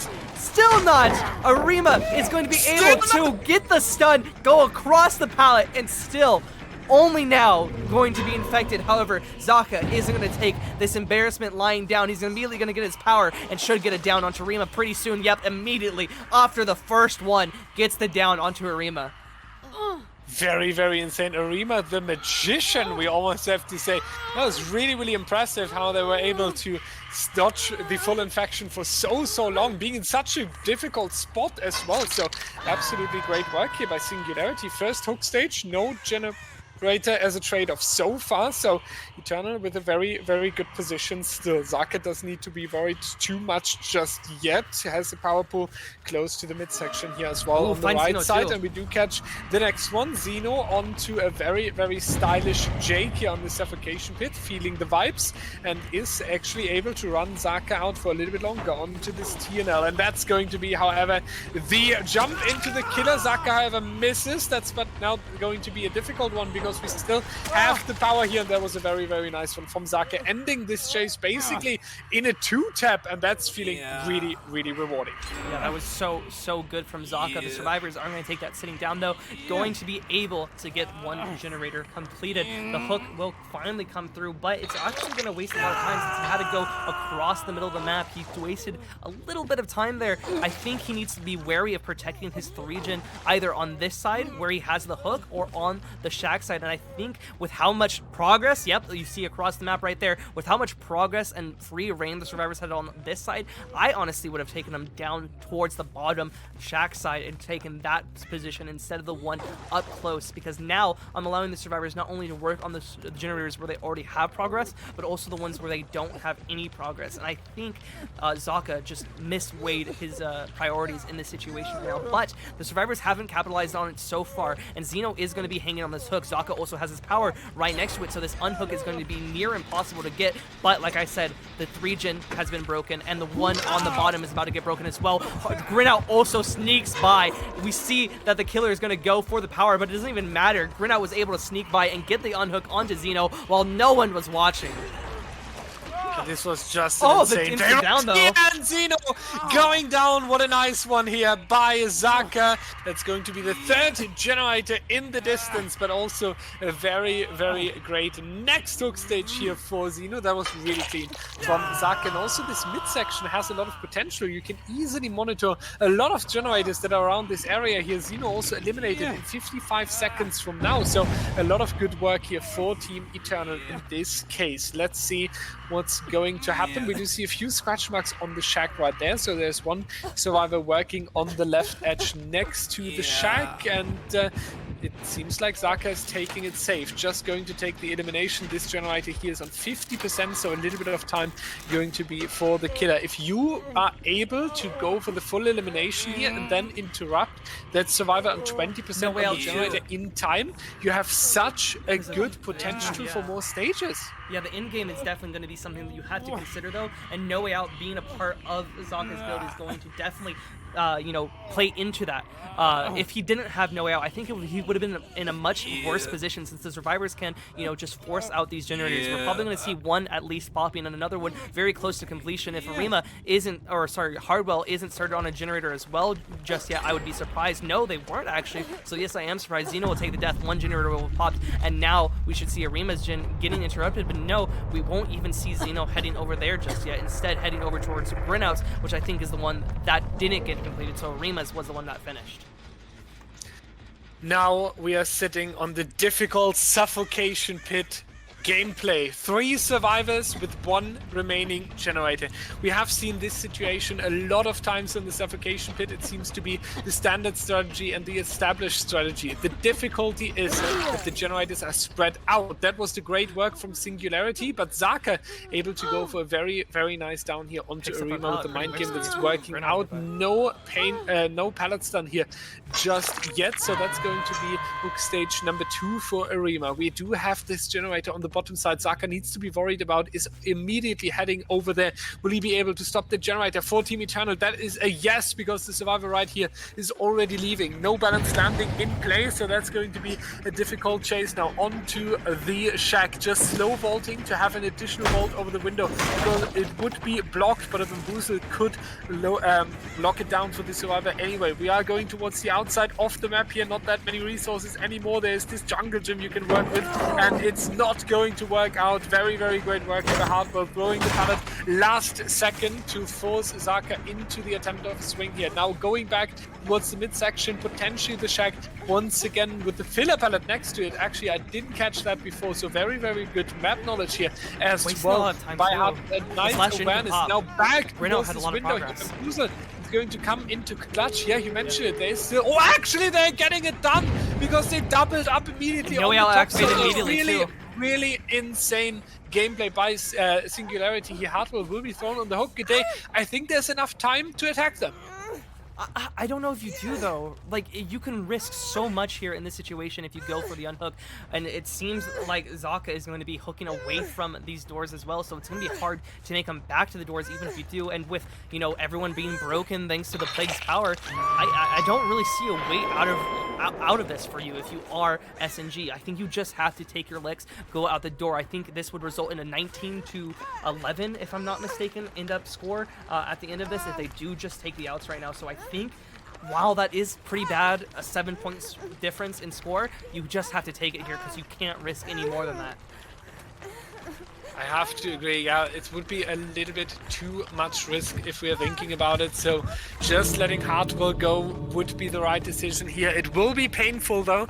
It's going to be 2 additional stages awarded for Hartwell, so it would come down to an 8-stage game, so I wouldn't be surprised if they would try something, but a Plague is really, really not the easiest killer to rescue from. It does seem like it's at least on the top of their minds. Granout is going for the cleanse, so they are debating about it, potentially already setting it up before they make the final decision here. But especially if Hartwell is going into the second stage here and is only 3-point swing from there on, I don't think it's worth the risk. Yeah, I don't think either. I was wrong, and it will be a 19-14 point difference. So yeah, you just have to take that. It's 5 points. It is a pretty decent amount, but it's not enough for you to go in and have to force everything on the line. Arima already out the door. Brinout not going to force risk anything either as the fresh hook. So yes, Hartwell will just take the death. That's going to be 19-14 as the final score. Very smart decision here from Team Singularity, not risking too much, even though it could have been great. 19-14 favor for Team Eternal. 8 stages have been applied onto 3 survivors. That's something worth keeping in mind, because that is where a little bit of potential lays for Singularity. If they would get 8 stages, but across all 4 survivors, they would win by 1 point, because we are awarding 1 additional point for the fresh hook in a 3-2-2 scoring system. So that's a lot of work to do for Singularity on the killer side, but Eternal also needs to be on top of their minds, like in the Doctor set we've seen them previously. A lot is going on the Suffocation Pit, ladies and gentlemen. A 1-1 in the grand final so far, and we will see you after a short break.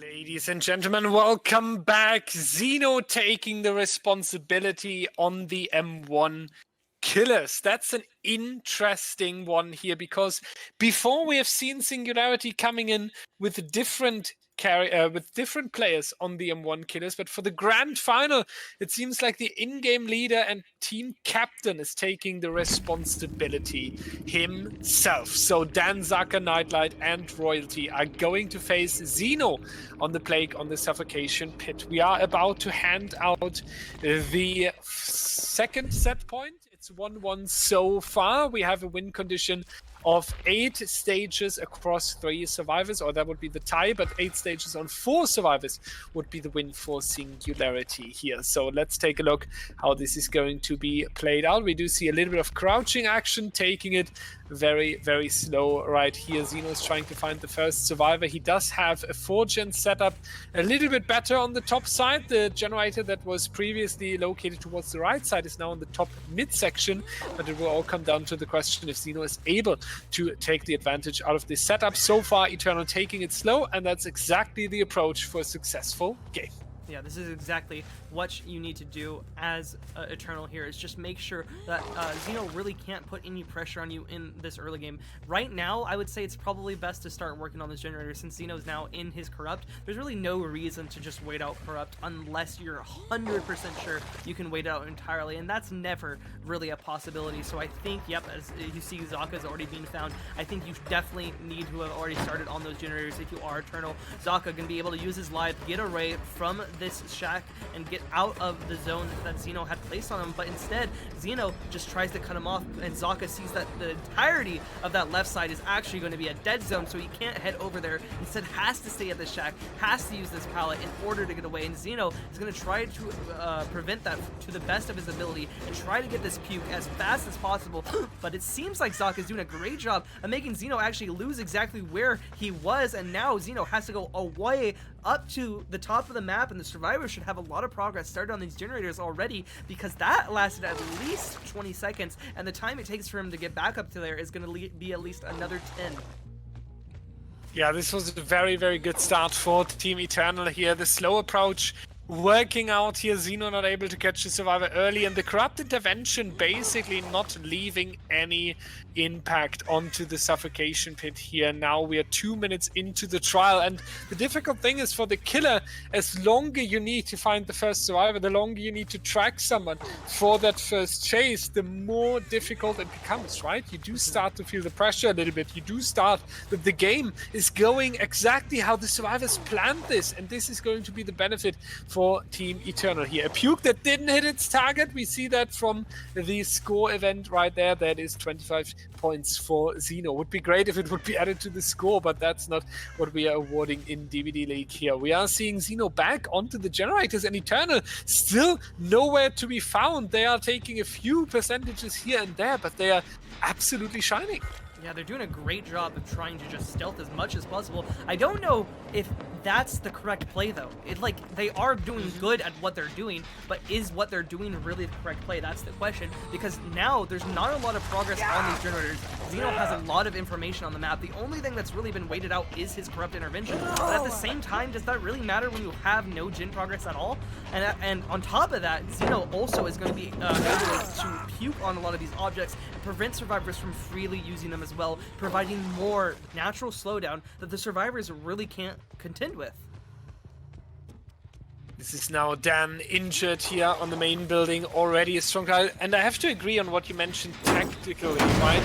Because it is great if you are able to stealth it out, you take a perk, but it does put all the responsibility in whoever is taking the first chase or the potential second chase as well. It needs to be a long one, so you can get the pressure into the generators, the time you lost by stealthing it out, and it does put pressure onto exactly that survivor. Dan managed to solve it here brilliantly, but the next survivor that's going to be in the chase still has the same amount of responsibility and pressure onto their shoulders here. We do see a few generators being touched here and there, but overall Eternal not with the biggest control over the suffocation pit just yet. It comes down to the question what they are making out of this next chase that's eventually coming up. We do see that 2 pistons are pumping on this generator down here, puking on this one as well as an information tool.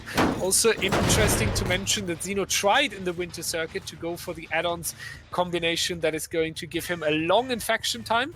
Now he moved away from it after it didn't work against Sequence, and I feel like right now it could have actually have a little bit more value again, seeing this playstyle. You know, this is really interesting. Not one hook has come through, and a little bit of progress on the gens has. We could be here for 40 minutes, and then all of a sudden all 5 generators pop. That would be something that this playstyle is so weird. I would expect that. Xeno is trying his best to contend with it, and he is kind of battling the survivors. He's kind of preventing them from really doing much, but they're still doing some things, and they're really not being punished for any of the little that they're doing. So Xeno still is in the losing position weirdly here, even though it's been around 3 minutes and not a single generator has popped. And this is now going to be Xeno in the next chase, and he really needs to cut this short, and we will see if he's able to do that. We do see that Dan is the one once again here. Dan, the man, how they are calling him across the Eternal community, is now moving towards the pallet over here, decides that he has a little bit more distance and a little bit more time, so he's moving towards this great one. Positioning he there. Unfortunately moved right into the power pool. He was able to dodge this one, but he gave Xeno a great opportunity together with the zoning. Dan going down very, very quickly here, not even reaching the edge of the comp corner there. So very, very good work here by Xeno as an answer to Eternal's very, very good approach and slow and coordinated approach onto the generators here. So Dan now on the hook, first generator coming up in the distance. I do feel like it's very balanced out so far. Yeah, it's weird. You expect after 4 minutes for a lot of gens to pop, a lot of stages to be warranted, but no. Instead, we just have the 1-for-1 right now that we just saw.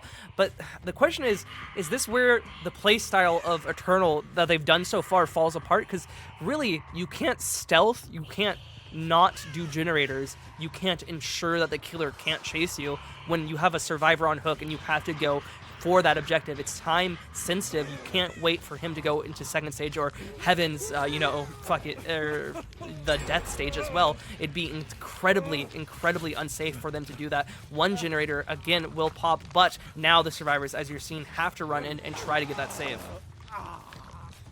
Now is the big question, what are we going to see as a tactical approach for the mid game here? We do see the great decision, in my opinion, to go for the second stage here, because after Eternal showed something crazy, it's good to put save points onto your side. That's definitely something you will be rewarded for. And then also now the survivor that could be tunneled out, so we might see a similar approach as Eternal took in the previous trial. Royalty now also infected, so very soon he will be broken. We have the no way out as well, but they have gotten the unhook onto Dan here. Is Dan able to have a long run? No, that's not going to happen. Xeno prioritizes the fresh hooks, the win condition. Remember, if 4 survivors would be hooked on 8 stages, that would be a win for Singularity. And also the no way out is going to gain tokens from the fresh hooks. Interesting to see that Xeno prioritizes the bonus point and the no way out over the tunnel out into a 3v1 scenario. Yeah, this is definitely a very conscientious decision from Xeno, I think. I think he's definitely trying to rack his mind around what he needs for the win condition, and that's going to mean that that no way out perk that he has equipped is going to play into that. He's working around this in-game. Even though he has potentially the tunnel out, he could just guarantee that the in-game he's able to secure even more stages. Even if he doesn't guarantee his tunnel out, he still has that in the back pocket. But even still, he's going to be immediately back onto Dan as well, so that tunnel out could come through as well. Royalty on the floor still, but should be picked up in the next couple of seconds. We're at a 4 lane, so Xeno should have the advantage. He gets the down, and now the death can come through. The question is Royalty going to be picked up in the meantime? We still have 2 generators left, and Xeno is in such a good position.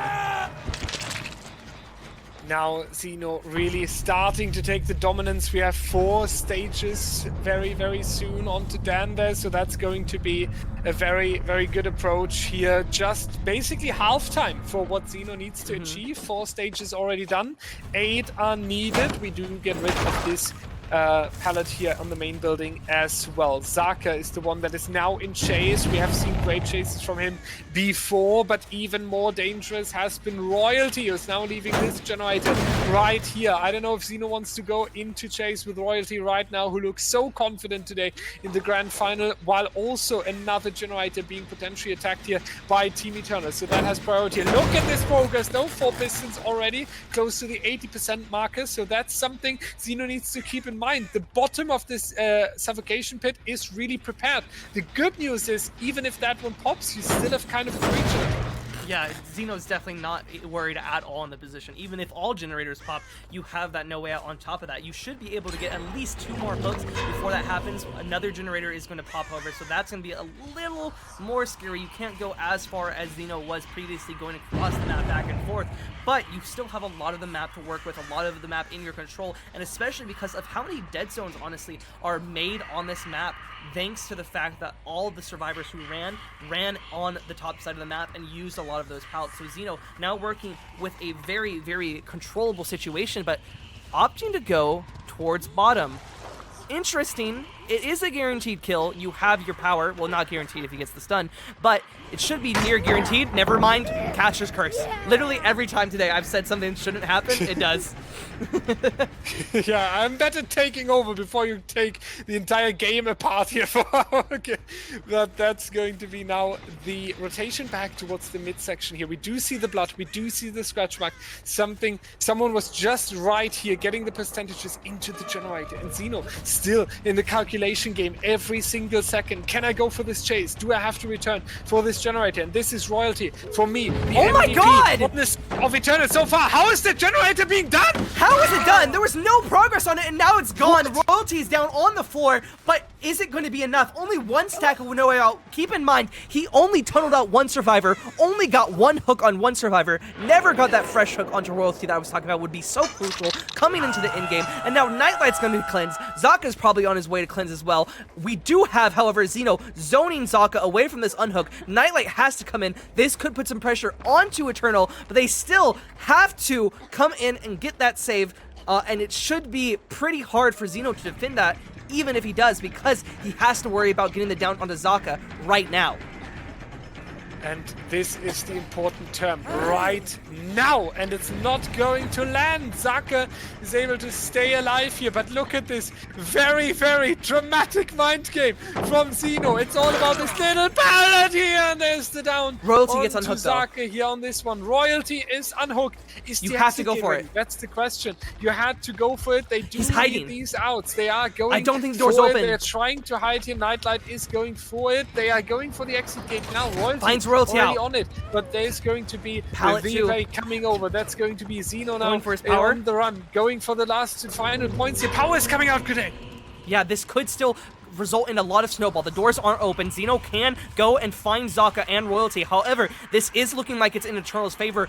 Zeno has to find 3 people out of position, but if you just looked across the map from Zeno on the same side is the other door. Both doors on the same side of the map, but Zeno still opts to go across the map where the other 3 survivors are. He knows the location of 2 since they cleansed, but Royalty is still an unknown. He could be on the doors. That's the question. Let's take a look over onto him.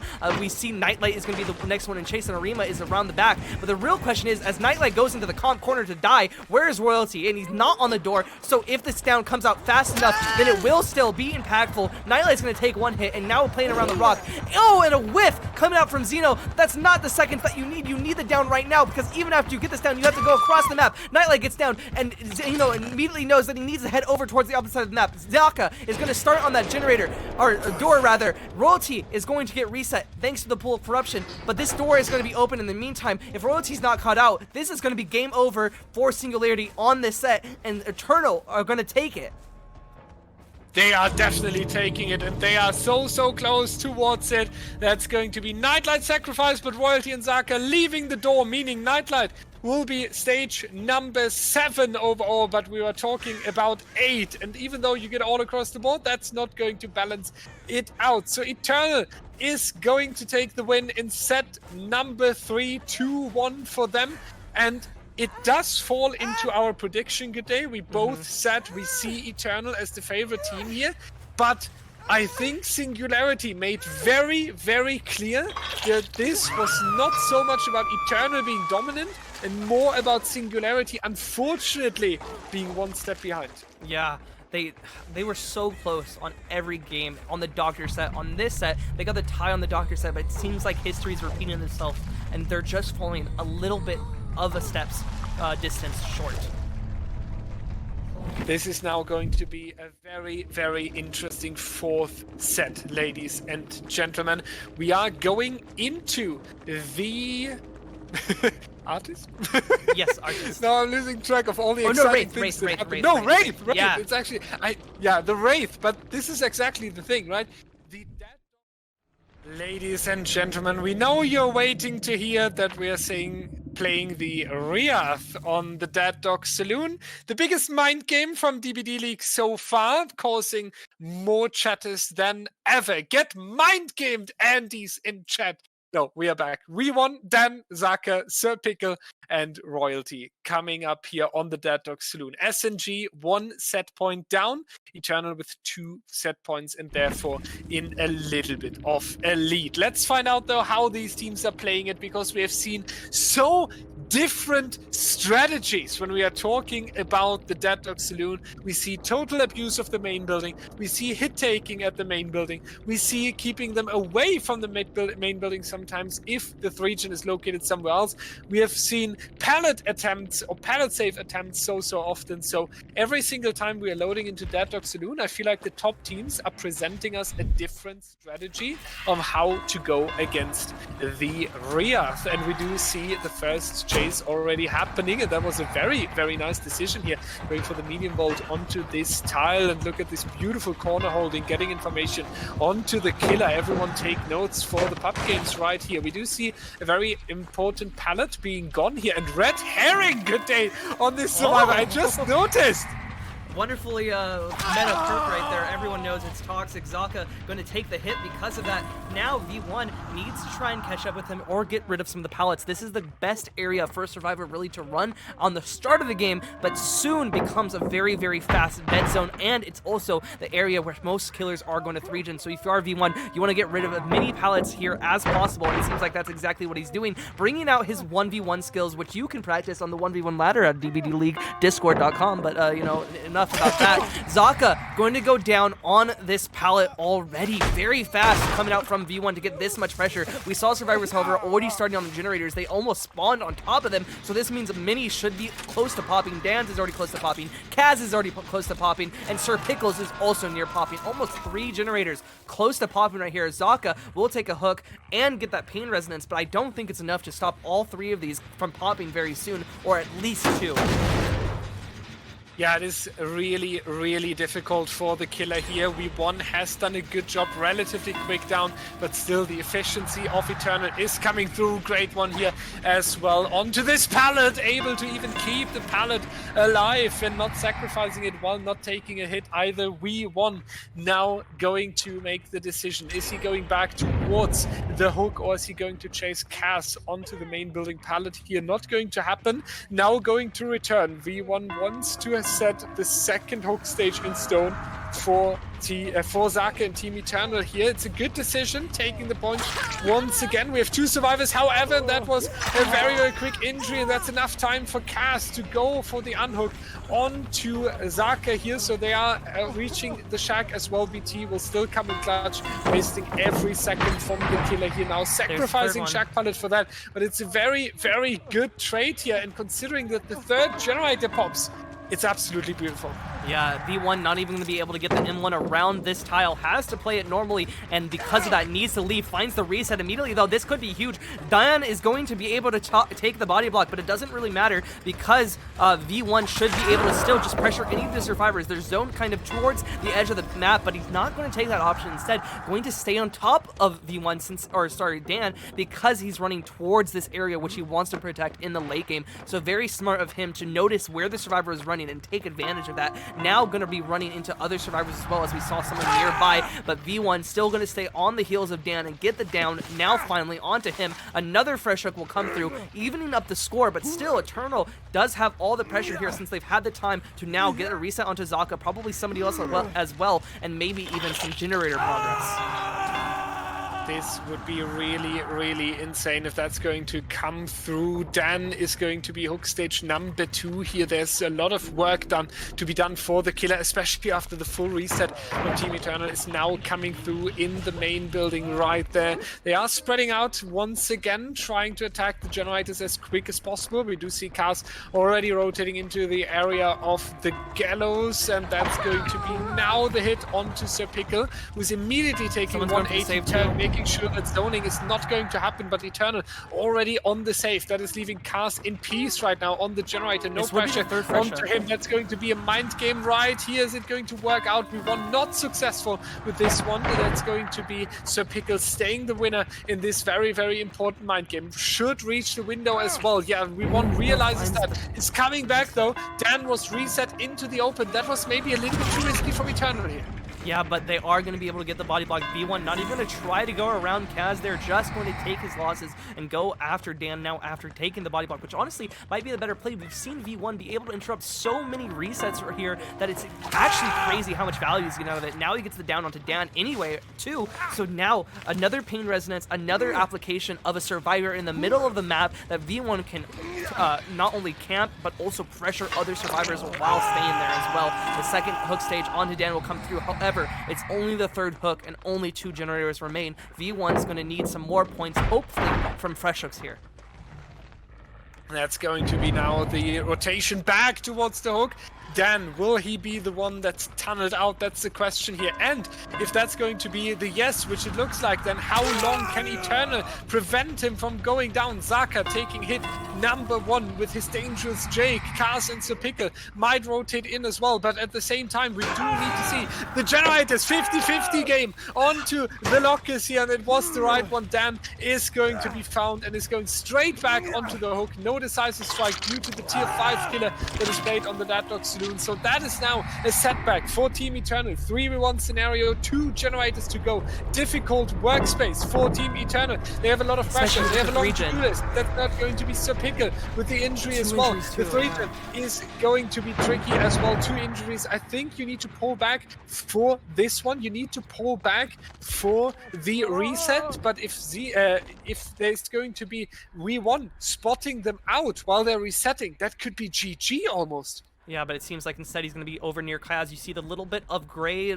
smoke coming up from the Wraith right here. Kaz trying his best to avoid the gaze of V1 on there. Serpickle also going to start the reset onto himself and Zaka. So V1 not really finding a lot of pressure right here. Not able to find Kaz as well. That's going to be a huge, huge blunder from him. If he was able to find Kaz right there, he could have ended the game immediately. But now he's going to try and make the best out of not being able to find a survivor and find Serpickle instead and interrupts the reset as well. This is why Sloppy Butcher has so much value on Wraith. He's able to traverse the map so efficiently and so well that he's able to find these resets consistently, and with Sloppy Butcher, that means that he's basically forcing a guaranteed interruption every time he injures a survivor.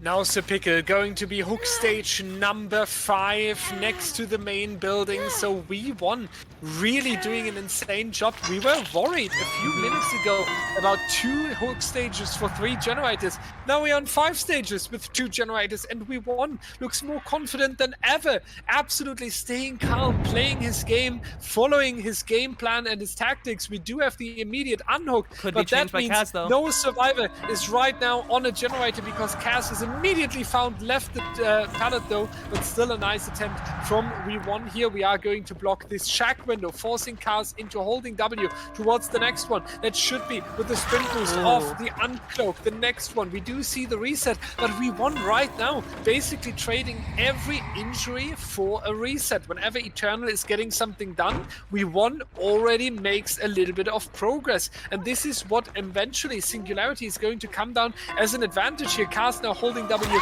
into the corner of the outside of the Deadlock Saloon, but the hook stages will keep adding up here. Yeah, this is definitely a good position for V1 to be in and a bad position for Eternal. Kaz getting down right here is exactly what you don't want. The only thing that's good that can come out of this is that the 2 survivors who weren't being chased should be able to be work on the generator that just got interrupted, that just not only got blown up by a missed skill check, but also pain resonance. You could tell that because the noise notification went off that it was a missed skill check, and then we saw the pain resonance. But a blast mine is going to buy both of the survivors time to make distance away, but Zaka not going to take advantage of that, instead going to run immediately back into the killer and should take an in-1 because of that. But no, the juicing skills are off the charts. I wasn't ready for this. Zaka is going to be somehow able to get away towards another pallet. Zaka able to make the next one. Does greet it though. Once again, the read from a Singularity killer that Eternal Survivor would greet it. We have seen that in the previous sets already. Really, really good work here. 2 survivors back to injured. I feel like we have seen that a couple of times on the Deadlock Saloon so far, and that shows us how good V1 is to counter all these resets they're taking. This is now the 3rd one being injured, so the entire team Eternal has to potentially pull back, go for a full reset, which will cause even more time that is deducted from the generator approach here. Now checking once again in this dead zone onto the generator, denying even the last few percentages that are currently in this objective, trying to locate the next survivor, but Eternal pulled back, and that is the very, very needed decision here. They need to find a safe spot. They need to reset altogether. They need to come back healthy. Zaka is now healed, so you have at least one person that could take a potential hit if you're located, and they are located right here behind the houses section. Difficult moment for Eternal. Yeah, this is definitely going to be very difficult for them. But the question is V1 still able to really manage this? We saw a lot of progress on those generators. I was going to say, if the chases are long, Eternal has the right to come back from this situation, but with Pickle going down, I'm pretty sure that's the fat lady he's seeing on the horizon right now. This is absolutely great work right here. Yeah, it could potentially be a 4K, and it does look more and more like a 4K with every single great action V1 is taking. And Cars! Oh my What is God, Cars no. doing here? Cars running into the killer. No! Eternal now losing their form. Don't and losing underestimate their shape. Wraith's It's stealth. shattering. Don't That is true, underestimate yeah, Wraith's stealth.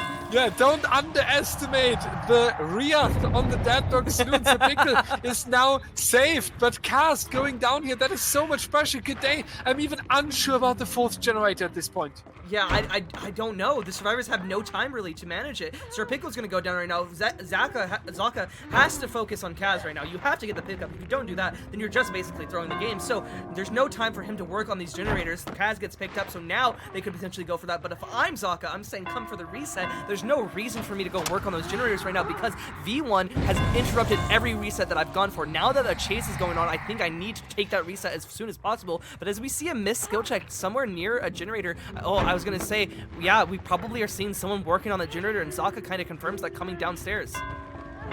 And now that's going to be Zaka with the great work. Once again, Eternal knows what they have to do. It's just what you mentioned. The issue is that all the work they have to go for, all the body blocks, all the resets, is cutting the generator time. And that's really what comes into clutch here. That's why V1 is so successful, and Zaka not winning the patience game right here. Even too far on the outside. That's not going to be a pallet save either. So this is fully denied here by the killer, and that's going to be Zaka now 60 seconds away from the death. 8 stages already, 4 to go for our killer here. The 4K coming closer and closer. Singularity is slowly starting to celebrate in their VC, because if you want to take a 2-2 in this grand final and take the set point number 4 in your favor, then this 4K is exactly what you need to make it happen. You could even ignore an entire 3-gen, because 4 generators would be enough to take the set point from Team Eternal here. Great work, however, by Sir Pickle once again. The 1v1 ladder champion, by the way, that is currently playing here on Team Eternal. Once again, Discord and DBDLeague go for the own ladder matches. But really, really great work. We can tell Sir Pickle and all the training he's taken, he's saving the last needed seconds for Team Eternal here. Unfortunately, it doesn't even seem to be enough. Yeah, it's so hard for Eternal to make any ground here in this game. Oh, but a miss from V1 might provide the opportunity. Kaz could come in for the save in Zaka if he was set up for it, but seems like he wasn't nearby. Instead, continuing to work on that generator. One more point gone, and like Dyer just said, an important generator, because it changes the win condition. Now, instead of 4K at 3 generators, you need a 4K at 2 to win, or 4K at 1 to tie the result. If we see the 4K coming through, we'll see the down now on to Sir Pickle. All V1 has to do is find where Kaz is. We already saw the death come through onto Zaka. So now all the game relies on is Kaz. Yeah, ladies and gentlemen, keep that in mind. This one generator might look a 2-point swing on the... Where's... he's on the absolute outside of the map. Okay, in the gallows area. But keep in mind, ladies and gentlemen, one generator looks like 2 points being awarded on the scoreboard, and that's true. But the difference between 2 generator or 1 generator is so huge. Now, to win, the survivor team of Singularity needs to break a 3-gen. They can no longer ignore it. They need to get all the generators done. Yeah, it still cuts out on the way out. It's still there. It is. Cars being found here. And that's going to be the one. So Pickle still with a chance. He's hooked. He's hooked. So no point difference, but it would speed up the game, and I would appreciate it if you did find it. Well, yeah, that is very true. So Pickle now than just being the last survivor here. But it's huge, right? You do cut in no way out, you do cut in know it, all stuff like that, because 5 gens would be enough. But we know how important a 3 gen can be on the Dead Dog Saloon. So getting that 4th generator done and giving that for, I guess it's going to be Zaka on the Wraith, since he's playing the M1 killers. Giving Zaka a, hey, you can work with a 3 gen, this is what we are giving you for your match, has a really, really strong meaning. No, yeah, definitely does. The only thing that I would point out right here is that V1 had a great result, and if you looked at his 3 gen previously a couple seconds ago, it really wasn't the best 3 gen. I would have expected, especially after the start that V1 had, that this game ended in a 4-man out with maybe like 4 hooks, 5 hooks, max. But V1 was able to take the reset pressure with Sloppy Butcher, with the mobility that Wraith has, and just own the survivors. They weren't able to do anything because V1 was always on their heels. Every time they thought they were safe, every time they thought they could do something, V1 was there to stop them immediately when they started trying to do that. Yeah, and this is the really, really great thing here that Singularity can take. Whenever Eternal was trying something, they were one step ahead. So if you are able to keep this and bring this into the next trial, so whenever Eternal's killer is getting something done, your survivor team of Team Singularity is able to hold against it, then you are all ready for the 4th set point for yourself, which would push the 2-2 and keep it all open. So Singularity needs to win this. It's really, really important, ladies and gentlemen. The pressure is high. We are going to see how that is going to work after a short break. Is it going to be a 4K with just a generator remaining for a tie? Is it going to be all generators done for Singularity to win? Or is it going to be 2 generators standing for Eternal going the 3-1? V1 himself, who just played Wraith, is going to go with Arima, Granout, and Xeno. And looking at this police officer in the roster, I hope Arima is not going to end as a 2-tap whenever he's in chase with Zaka. Grave of Glenwell, ladies and gentlemen. I'm about to mute we do Dyer's see mic. Corrupt Intervention and Bamboozle, Sloppy Butcher, and the Call of Brian coming in as well. So everything seems like a good setup. First chase happening at this area right here. This time with a very quick injury as well, but Granout luckily able to go back into the map here. So pressure is there. Zaka doing a good job early on. The question is, how long is this first chase going to last? Yeah, that is the question. We had a very, very long chase in the previous match with V1, so having a short chase here would be a great contrast to before and could set you up for a better result than what we saw from V1. But the question is, will we see Zaka get the same value out of Sloppy Butcher that we saw previously from V1, able to find each one of those resets? We do see a little bit of difference in perks too, with Call of Brian being brought in, and that's probably because of the 3-gen potential win condition that we have. And as you can see, this 3-gen is much, much tighter than the one that V1 had previously. Previously, V1 had to walk all the way up the stairs. Now, his Zaka's generator is just on the street. And a lot more pallets, strong pallets too, in this area as well. Zaka is still kind of on the back foot because of that. And oh my god, the wonderful body block from Xeno there to prevent him from going around and trying to cut off Grinout, forcing him to try and change directions onto Xeno, and then Grinout coming back and getting the pallet stun allowed the first generator to already have been popped. What a great start from these survivors, and I can't wait to see more from them. Grinout is going to be on this pallet as well, but should go down pretty fast because he was caught out on the short side. Yeah, this is a really, really good start. Granout with a good chase, 1 generator off the board already, so good work, I would say, for Singularity. However, this hook in the middle of the map next to the shack is really, really wanted and really, really loved by the killers, and we can see why. There are 2 generators right next to it, just a few meters away. So our killer now in a good spot, monitoring 2 generators and the survivors that are potentially coming in. Singularity realizing that it comes in very, very quickly for potential unhook with 2 survivors here. So it's going to be 1 survivor working on the generators, but if they're just standing here, they're not getting a lot of work done. Good day. So but they need to do something. Zaka's not really pressuring either of them either. He can't really commit to either one of them. They're putting him in a weird lose-lose situation where he either allows the survivor to get a lot of gen progress done, or he allows the save to come through. What I think... just what happened right here. I was gonna say what I think he needs to do is just play this back and forth a little bit longer, and then go after Zeno when he's not expecting it, when he's going to be a little bit out of position, and that's what he's able to do. Forces him to play this very unsafe tile. They do get the save, but this should result in 2 injuries instead of just 1, and this could put Zaka in a much better position down the line, thanks to the fact that he has Sloppy Butcher, but he's going to have to play around the reset well, and oh my god! Look at that right there! The pallet's back up, the one at Shack that was thrown, you know what that is, that's the new what's it called? Power struggle? No, the other one. Any means necessary. Any means necessary. Yes, oh my god. Means necessary. Being used to its full effect, resetting that pallet, and getting so much value out of it now.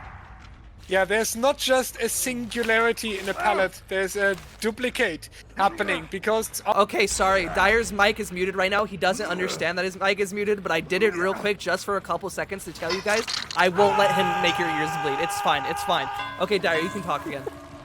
Okay, welcome back everyone. We can see the pallet next to the hook being broken right now. So that's going to leave Zeno injured, 2 survivors healthy here. I really like how Singularity is playing this. I really like their ideas. I like the dominance they have over Zaka here. Zaka, such a strong killer with a quick down, with great chase potential, with great mind games, but Singularity just putting him on the run right now. They have the next pallet here. It's a relatively unsafe one, so you just drop it, you just take the distance over to this window right here. And there was a good fake by Zaka. They're trying to make the survivor thing. They would go around. You are now going to the absolute comp corner here, and the swing coming out. Another death at going to work out.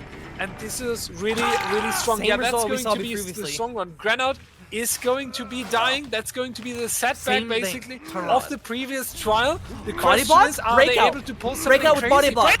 Good day. He's far away. He can't make that. I don't think he can make either of these. Breakout is going to come through. And we have the horsey perk making sure that when he fell down right there, he gained a little bit of progress too. So that was a great combination of the horsey perk plus breakout, preventing him from being able to make any of the hooks. Zaka now has to play around this filler, wasting a little bit more time for him to be able to interrupt any of the generators. We have 2 people busy, yes, but Zeno can take the death right here, and the last 2 generators are going to get a pop no matter what.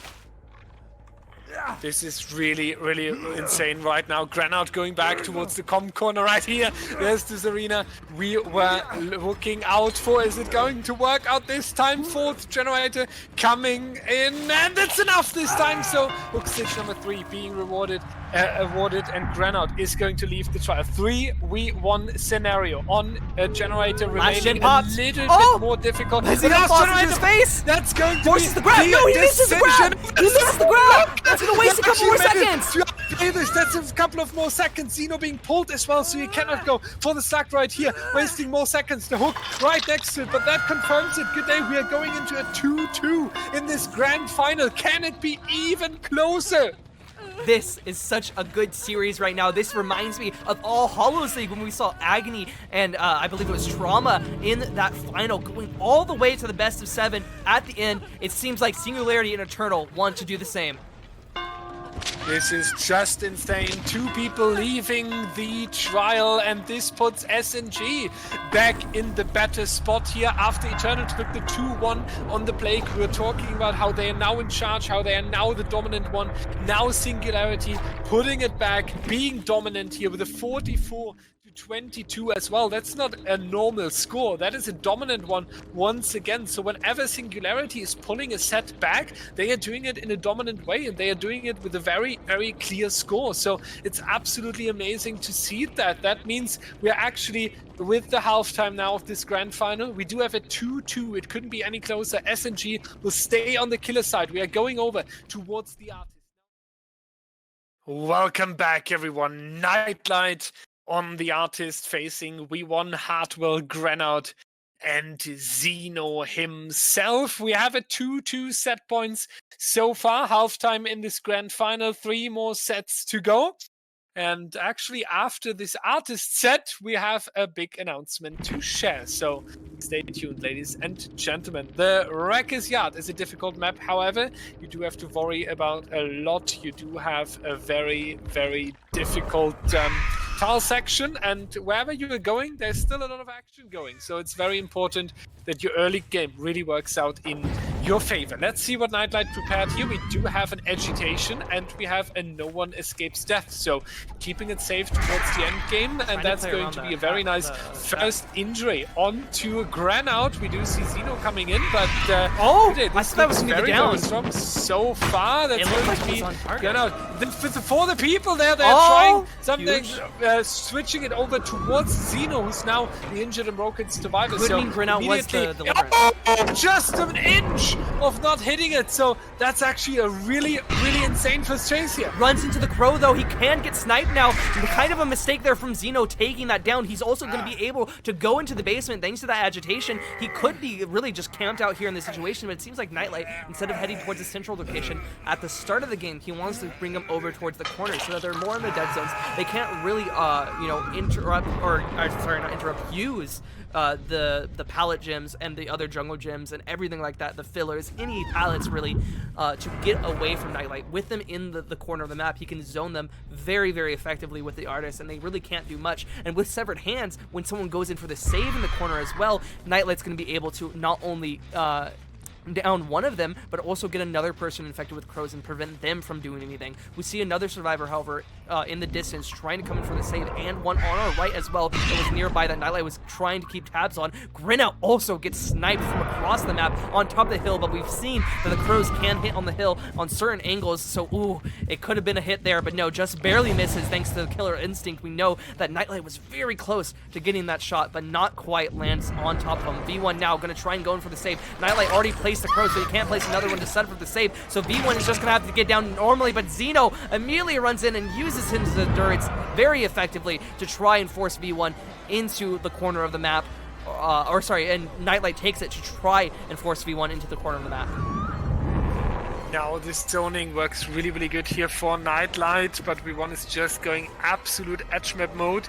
Is trying to waste as much time as possible here. Just one more round around this tile, and then the down is going to come through. Second oak stage for Nightlight. Eternal so far then with 6 points, and that's going to be not a generator so far for Singularity. I'm interested when the first one is going to come out. There it is. There's my answer. And potentially we should see a second one though, because the efficiency against the Artist is even more important, especially in a map like the Reckless Yard. Nightlight trying to snipe here, not finding its target. Singularity really careful about it. We have seen a lot of successful snipes during the winter circuit on survivors that were not paying too much attention to their surroundings. That's not going to happen though. On to the grand final. Hardwell now taking the first snipe of the game here, now setting up 3 in a row and trying to go for it, not hitting any survivors. So the cross map control that we usually see from the Artist, it's not going to happen here for Nightlight, who's staying now on the hook, has a little bit of time here. V1 still hanging, and I do think it might be a trade for Singularity, letting V1 go second stage and just going on the generators. I don't know if that's the right play. As you see now, Zeno is going to be taking the crows. He's the only person with enough progress on his generator to really pose a threat to Nightlight, and now that he's being interrupted by Nightlight and harassed by Nightlight, I don't think it's really going to be the best play, because maybe you get 50% on those 2 generators, but with the pain resonance build that Nightlight has, and with the Noah that's going to come into effect in the end game, you're really not going to get a lot out of that, especially when V1 is probably going to die before we even hit the second generator. Yeah, this is a good point, right? Because that no one escapes death is going to come in clutch in the end game. So you would like to have as much pressure as possible during the end game. Oh my god, completely wrong then. They're going for saves, but this is actually going to be done. Zeno gets the generator regardless of the harassment from Nightlight here with and the crows. V1 gets saved. Is also going to be saved with the 2 stages though, but Singularity still putting all their survivors on a run here. Zeno would be second stage, so Nightlight better returning towards this survivor over here. You want to another gen as well out of nowhere. Trial. Third generator already. Eternal absolutely in a difficult spot here at this point, because their killer is getting a lot of pressure from Team Singularity. They're just smashing through the gens here. Out of nowhere, they had very little progress, and now they have tons. V1 will go down, which will mean the death. So a kill at 2 generators remaining will happen, like I said, but still in a much better position. You know, Zeno's probably going to get healed now, probably going to get reset, probably going to be in a position where he can, for the people, anybody else who's going to get attempt to tunnel out here. So SNG still has the time to, you know, play around this position and try to make something better out of it.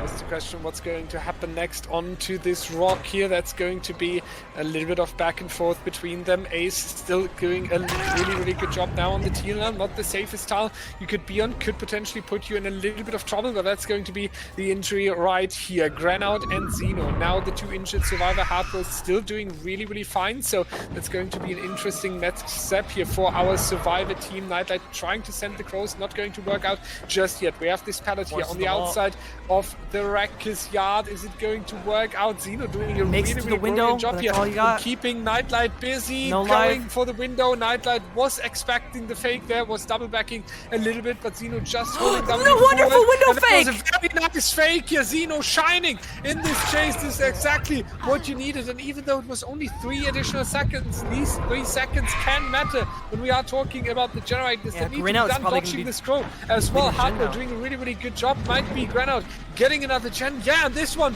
with the life as Granite landing as well, coming in clutch, not getting the hit. So Singularity shining with gen number 4. Yeah, now only 1 generator remains. We have 3 people left, but there's not a 3 gen. Nightlight doesn't have Call the Brine. He only has Noed to his name. That's the only really comeback factor that Nightlight has in this position, and his own chase ability. If he's able to keep up his chases and keep them well, and unlike the one that Zeno just had, then we could see something great, but Granout is going to take the down, and the reason for that, you might have guessed, is either they have an insane play for a breakout Sabo and, a firecracker, or Granout is going to be immediately saved by Hardwell. Yeah, that is indeed going to be the plan of Singularity here. Instant pull for the survivor here. Meanwhile, Nightlight in chase with Hardwell. Remember the balanced landing, it might already be back. There's the application of the crow, so we are working around it. Now going to try that it's going to happen again. However, Hardwell is just going to use the staircase this time, pushing Nightlight a little bit around this truck, trying to go for it, but it didn't work out. Hardwell still on the run, holding W away. We have 6 stages, 1 generator remaining, so good work by the survivor team. Good work by Nightlight as well, especially with this down now. This one was really important to gain some pressure back onto the survivor team. They are trading a full reset, but that means for Nightlight, he has a little bit of additional time here. Yeah, but honestly, not much. The survivors still have a lot of progress on these generators. The only thing that worries me is now how many pain resonance have been applied to that generator. Maybe now it's near 0 after having that last hook come through, so it could be very dangerous for Nightlight here in this position still.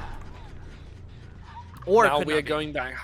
Yeah, Hardwell is staying on the hook. Here's the fresh hook right here. How much progress will we see on this? Is Nightlight able to camp it? I don't think so, because you would give Singularity too much space there on the generators in the distance. We do see them working on it. Zeno is actually close now, rotating in, trying to threaten Nightlight a little bit here, making clear we do have an eye onto our mate and we would like to unhook him. We have something set up here. Potentially the generator already on 99, and they are preparing something crazy here. Zeno now going forward. I don't think that's going to be the pallet in time. The stun is coming through though, so Zeno just taking the distance, not going for the unhook. Nightlight sending another crow towards Granout, but he was aware of it, dodging it. And now Nightlight in the difficult spot, chasing Zeno, monitoring Granout, or just camping Hardwell. Hardwell went into second stage just now, so that's huge for Team Eternal here. That's a progress you need to do. Nightlight also catching the scratch marks over here, so they are doing a good job, but Nightlight still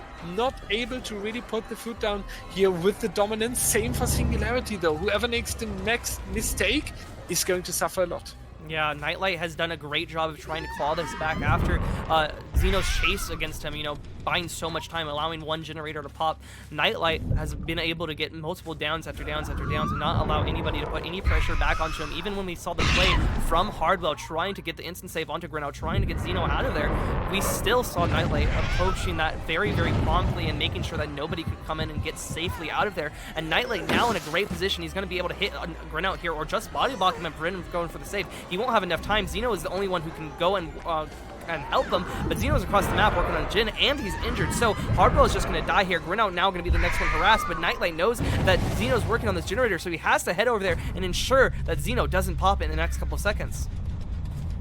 This is the thing where, this is the point where I'm thinking that Singularity was maybe a little bit off with the calculations they made when they were thinking about how many generators they're getting done here, because we have seen them taking quite risk earlier, for example, when Xeno was taking the hit next to the hooked survivor, and Singularity was really confident that they will have enough time and enough resources to run Nightlight long enough, and seeing this now with Hardwell dying while Xeno tried to put pressure onto the hook there, and this not being successful, it seems like Singularity was playing a little bit too confident here. That's going to be the down onto Xeno. So we do see hook stage number 10 coming in just now. Hardwell will be the last remaining survivor in Grenade will be the last remaining survivor in this trial. Nightlight will easily make it towards the hatch here, and that means that Grenade has to go for the doors, which is against the Artist more difficult than ever. Yeah, it's definitely going to be a near impossibility for Grenade to get out here. Nightlight is even going to try and wait out the moment. Now, keep in mind, there's a rule. You can't stall forever. I forget how long exactly the timer is, but you have to eventually close the hatch. But Nightlight will close it anyway after finding him out thanks to that killer instinct. Grenade now will take the crows, and there's nothing really he can do. He can't work in the door. He can't run away from Nightlight because he has all the crows onto him. And yeah, he'll just have to take the death here.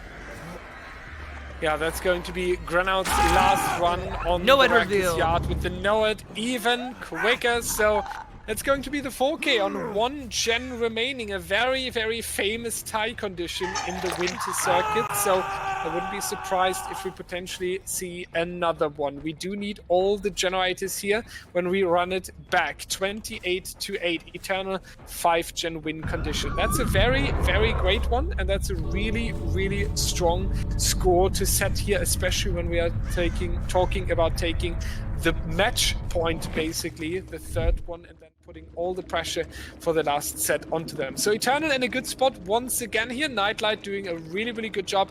4K, one generator, and we will find out what Singularity has in response after a short break.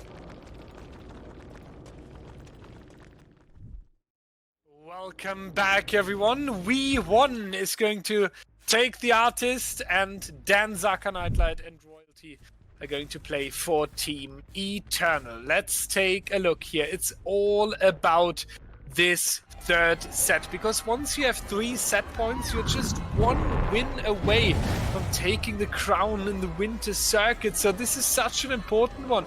And Eternal with a 28-8 lead in the win condition of just getting 5 generators will feel so confident here. Dan is taking the first injury, going over towards the shack here. The crows are coming out, trying to find the application as soon as possible. That's going to work out. Shack Pilot being sacrificed as well, but the Firecracker is helping him getting rid of them. So we do see that we also managed to make Dan disappear. Zaka is now going to be the one at the fun bus who's going to go into the next chase, and we are going a little bit of circling back and forth. Zaka anticipating that the crow would be set here, just avoiding the injury by keeping V1 on the run. Wonderful. That's going to be the rotation back, 180 turn, making sure that it's going to be the chase in the mid section where more tiles are available. So I would say good start for Team Eternal.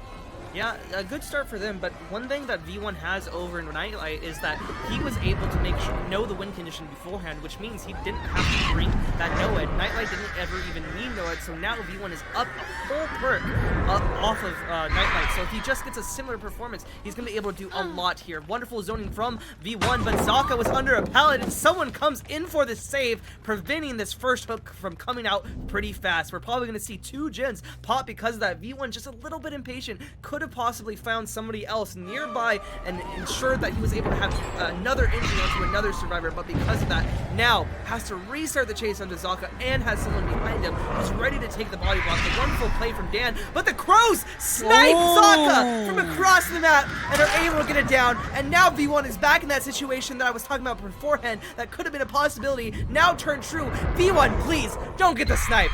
Don't do it to him. Okay, please, I was gonna say, yeah, that was really dangerous. If that one would have hit, that would have been a really dangerous one right there. But Zaka finding himself, unfortunately, very quickly in the first hook stage right here. What an opener for V1 and Singularity here. You might feel very confident. Royalty going into the next chase. Still, for me, the MVP of Team Eternal to day after so many great individual showings here, but V1 not being interested in chasing royalty because you do want to find the mix once again, keeping an eye onto the survivors here and camping the survivor that is on the hook into second stage, allowing the tunnel out as soon as possible, trying to snipe once again, but same as Singularity in the previous style, Eternal Survivor really aware of their surroundings and not allowing any snipe to happen. Yeah, they're doing a very good job here of just making sure that they're aware of where V1 is going to try and be pressuring. They're making sure they're leaving these generators early, and they're making sure that V1 never gets any information off of them. Dan has a generator near 70%, very close. Nightlight at 90. A lot of generators near popping. Zaka not near death really too. He might hit that second stage, but V1 is definitely behind what we saw from Nightlight. He's going to have to try and make up this this progress somehow somewhere else. Now we do see second generator being popped in the distance, Nightlight getting rid of the crows right there, but Zaka is in the second stage, so the plan of eliminating one survivor early is still possible for Singularity here. Will we see the death? It doesn't look like, because we do have the survivor going for the crows, severed right hands here. too. However, Zaka is going Gonna be able to use the take the shotgun. crows here, so that's going to make it a little bit easier. Royalty has the crows as well. Nightlight was taking a hit, and that gave Zaka enough time to get rid of the crows first, so that was a really good big move by Team Eternal here, wasting as much time as possible. Zaka now just dropping the crows as possible, but very nice work here by V1, making sure that Zaka is taking the crows. They're dodging it. That's going to be Royalty taking the injury as well, just coming in last second. Zaka on the run. Eternal needs to make sure, however, that they do put this work into the generators, because if they do not get generator number 4 in exchange for Zaka being tunneled, it could be difficult for them. Yeah, the severed hands, we've seen a lot of value coming out from V1. Last weekend, we saw the double down. It could come through again. Dan and Royalty both working on the same gen. If V1 is able to just aggress them a little bit, that could turn into tragedy with them. Everyone injured is such a big risk against the Artist, but Zaka's doing such a great job of taking V1's attention. You shouldn't go after him, I think. Even though he's death hook, you can punish other people. Everyone's injured now. You get the hook onto Zaka, potentially, even though there could be a pallet save. You're under a pallet once again, but no. Zaka will still just be fine there. A moment of breath from both me and Dyer right there. I thought the game wasn't going to end just yet, but Zaka will be out right now. One more generator is done, and V1 is still in a position to get a lot of people down, but he's going to need to capitalize on this next chase with Nightlight. And that's the interesting one. Nightlight carries it on his shoulders here. Is it going to be a run for the 5th generator, or is Nightlight, the captain of the known team Agony, going down here? BOTB winner is unfortunately not having more options than holding W right here. Dan and Royalty, how good are they? We have seen the progress on the other generator. Are they able to do it? It's on 75%. We still have V1 potentially coming with the snipe. Scorchmo coming in, pushing it back towards 60% here. The snipe coming through. It's not going to hit either of them, but V1 knows exactly where to go. And yeah, good day. They have to split up here, otherwise they're going to be in a lot of trouble. Yeah, Royalty also going to be the one who's going to leave early. Dan, the only one healthy. Great play from him, but Dan, because of that, is still just going to be able to take this hit, and now is going to die in that corner. Royalty could be able to go and get the save, but V1 is definitely going to send his crows immediately back over towards the hook to try and prevent that from happening as soon as possible, and could even potentially line up a double hit. And that's going to be the question now. We won with these snipes on point. He knows exactly where he has to go. The difficulty is that Eternal is forcing him into place where he has to go cross map all the time from left to right, so that's really what's cutting down the time here. We do, however, catch the next survivor here on the edge next to the rock. Nightlight and that leaves Royalty as the last survivor. Is it going to be the pickup or generator number 5? That's going to be the difficult question. Otherwise, we would need to run it back once again on the Wrecker's Yard. Singularity and Eternal would need to will need another tiebreaker potentially. They are going for Dan. They have taken the pickup. 2 survivors, 2 injured survivors, we gotta say, back in the trial. But they can put the pressure onto this generator. 75% onto this one. Royalty holding W. Dan making his way to Nightlight to work with, but it's going to be the down. Just picking it, just getting I think that's a good option right now to regress the generator really further. So I do think Eternal is running after the pressure here.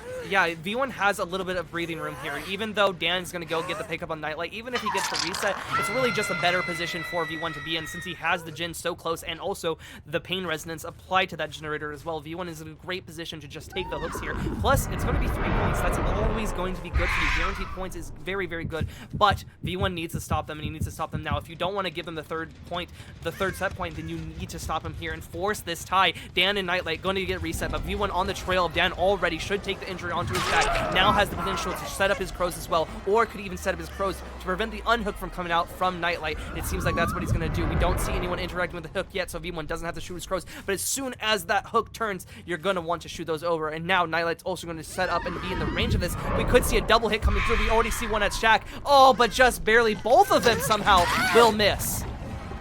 Yeah, there was an interesting one right here, probably just an inch off when aiming towards these 2 survivors. Royalty, however, vaulting into the killer, but the life is going to save the day. And this is such a beautiful reset for Eternal now. They even have the chance to potentially pull back and heal. This last generator is so important right here. It would be the difference between running it back and giving Eternal the 3rd set point when 4 of them are needed to take the crown. So that's going to be something. Royalty takes the crows here, has to leave the generator. Is it going get hit by the shotgun? An injury he onto misses. the top. That's not going to happen. That's so That's huge. Going to be That's such a big nice time waster. by Royalty here, able to get rid of the crows as well and keeping this pallet. So Royalty doing a really good work. He's able to rotate back towards the left section of the Wreckers yard, but Nightlight has been caught here, was a little bit in the open, trying to pressure it as much as possible. Are the crows going to land? The answer is no. Nightlight able to dodge them. Really good work from Eternal Survivor here, going for the longer loop on this jungle gym as well, using the window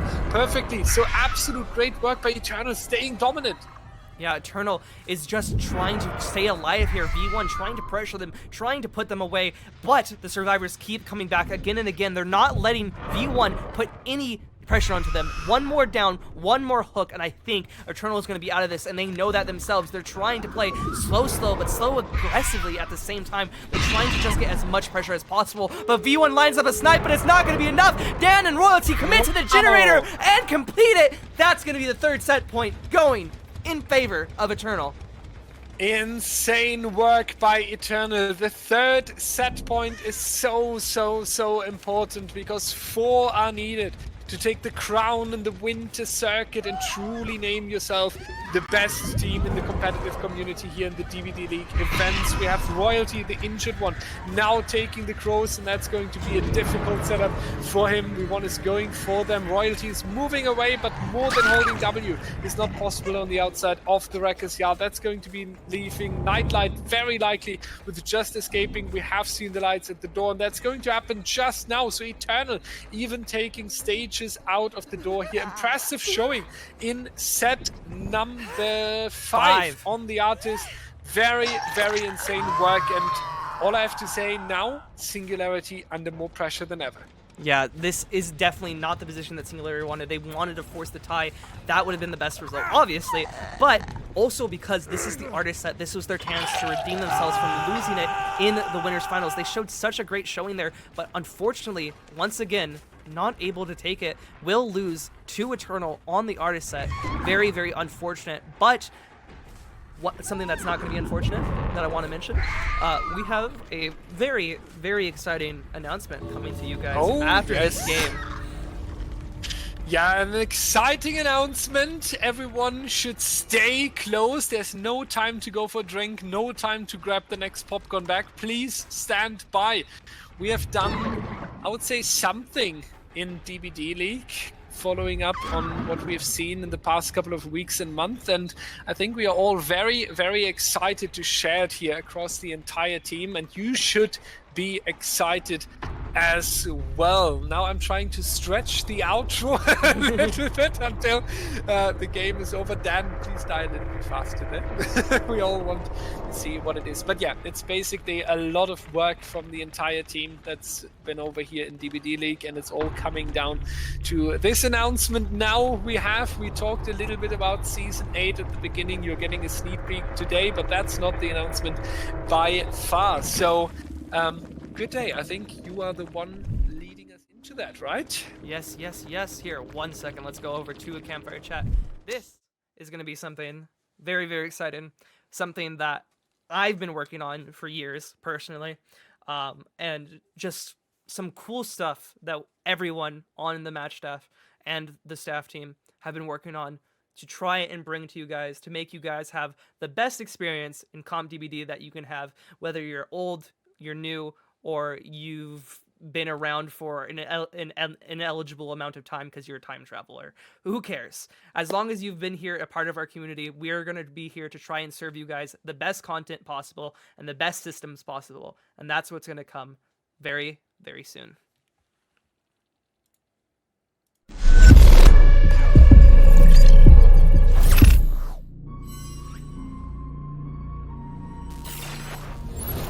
Hey everyone, today I'm here to share more on our plans for the future of DBDLeague and the experiences we want to create for you in the coming months.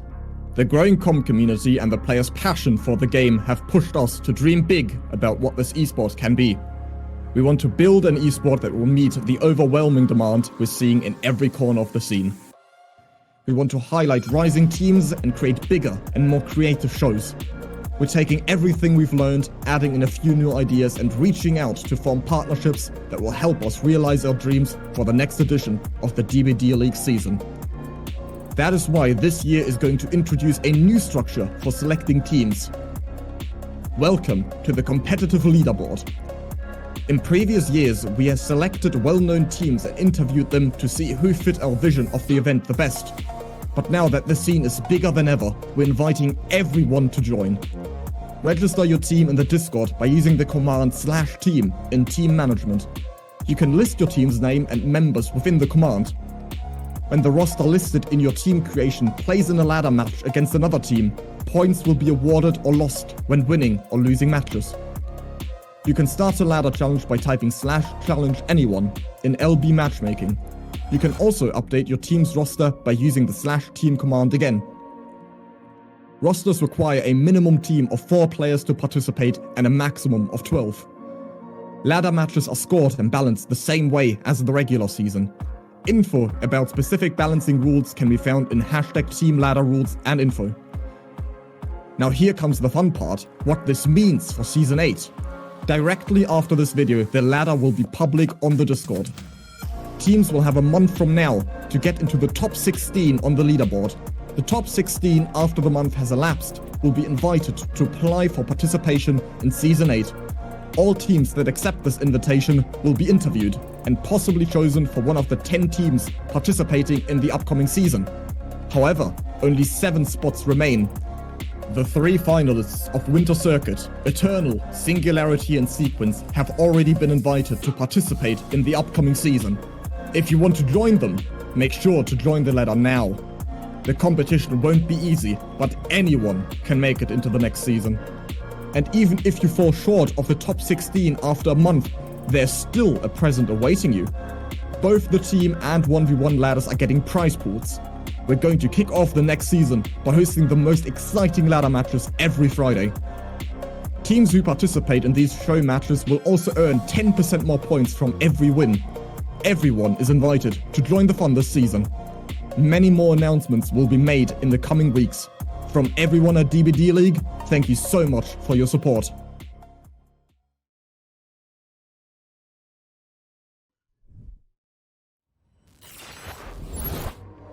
Alright everyone, Eternal and SNG, 1 set point away from a decision, at least when we are talking about the side of Team Eternal here. 3 out of 4 so far, so that is a really, really strong position to be in. SNG needs to hold against it, but the Mastermind on the Shelter Woods is not really easy. Zeno will have to do a lot of work, and he's looking out for the first survivor already, but not finding anyone. Eternal keeping it very slow today. They are finding a really good approach in these early games, allowing them to be quite dominant in the first few seconds of a trial. Yeah, this is definitely going to be something that it's going to be hard to say, because Zeno really needs to try and get these downs as fast as possible, but at the same time, the survivors are going to be able to use body blocks against Mastermind, which is something that I don't think we've seen a lot, but Mastermind can be very easily body blocked and prevent the tunnel out on, unless you hit stuff like that, where as on other killers, you don't have as much committance. I feel like Mastermind is much more abusable with the body block, so Zeno really needs to make sure he's aggressive with these survivors, but he doesn't fall apart by not spreading his pressure evenly as well. And that's the big thing here, right? You really need to watch out that your pressure is good enough and that you are having everything it takes. So we do see the first one right here. And that's going to be one pallet that is later not available any longer. We have seen how much impact that creates earlier during this grand final. So let's see what they're able to do. Zaka here in a little bit of a difficulty, but reaches the pallet just in time once again. So we have an injured Zaka. We do need to make sure that the down is coming through very quickly here. Eternal already with the first generator being done. 2 points for them. Zaka a little bit over peaking here, but using the emote to go immediately into the crawl. I'm not sure if that would be the potential for a pallet save, but nobody is around. So that's going to be a very nice first down for Zeno here. Eternal better punishing that with a good efficiency. Yeah, very good. Very good aggressiveness from the survivors, being able to attack these generators so willingly. Zaka also really good in the chase so far, able to prevent Zeno from really pressuring any other survivors. Like I said, you can be really aggressive on the Mastermind, but if you don't spread your pressure evenly, you're going to fall apart, and we can see that now with the next generator getting done. And that's not only just because Mastermind is weirdly able to get very abused by body blocks like that, but also because Mastermind is placed on the shelter woods, which means you have to spread your pressure across a wide area as well.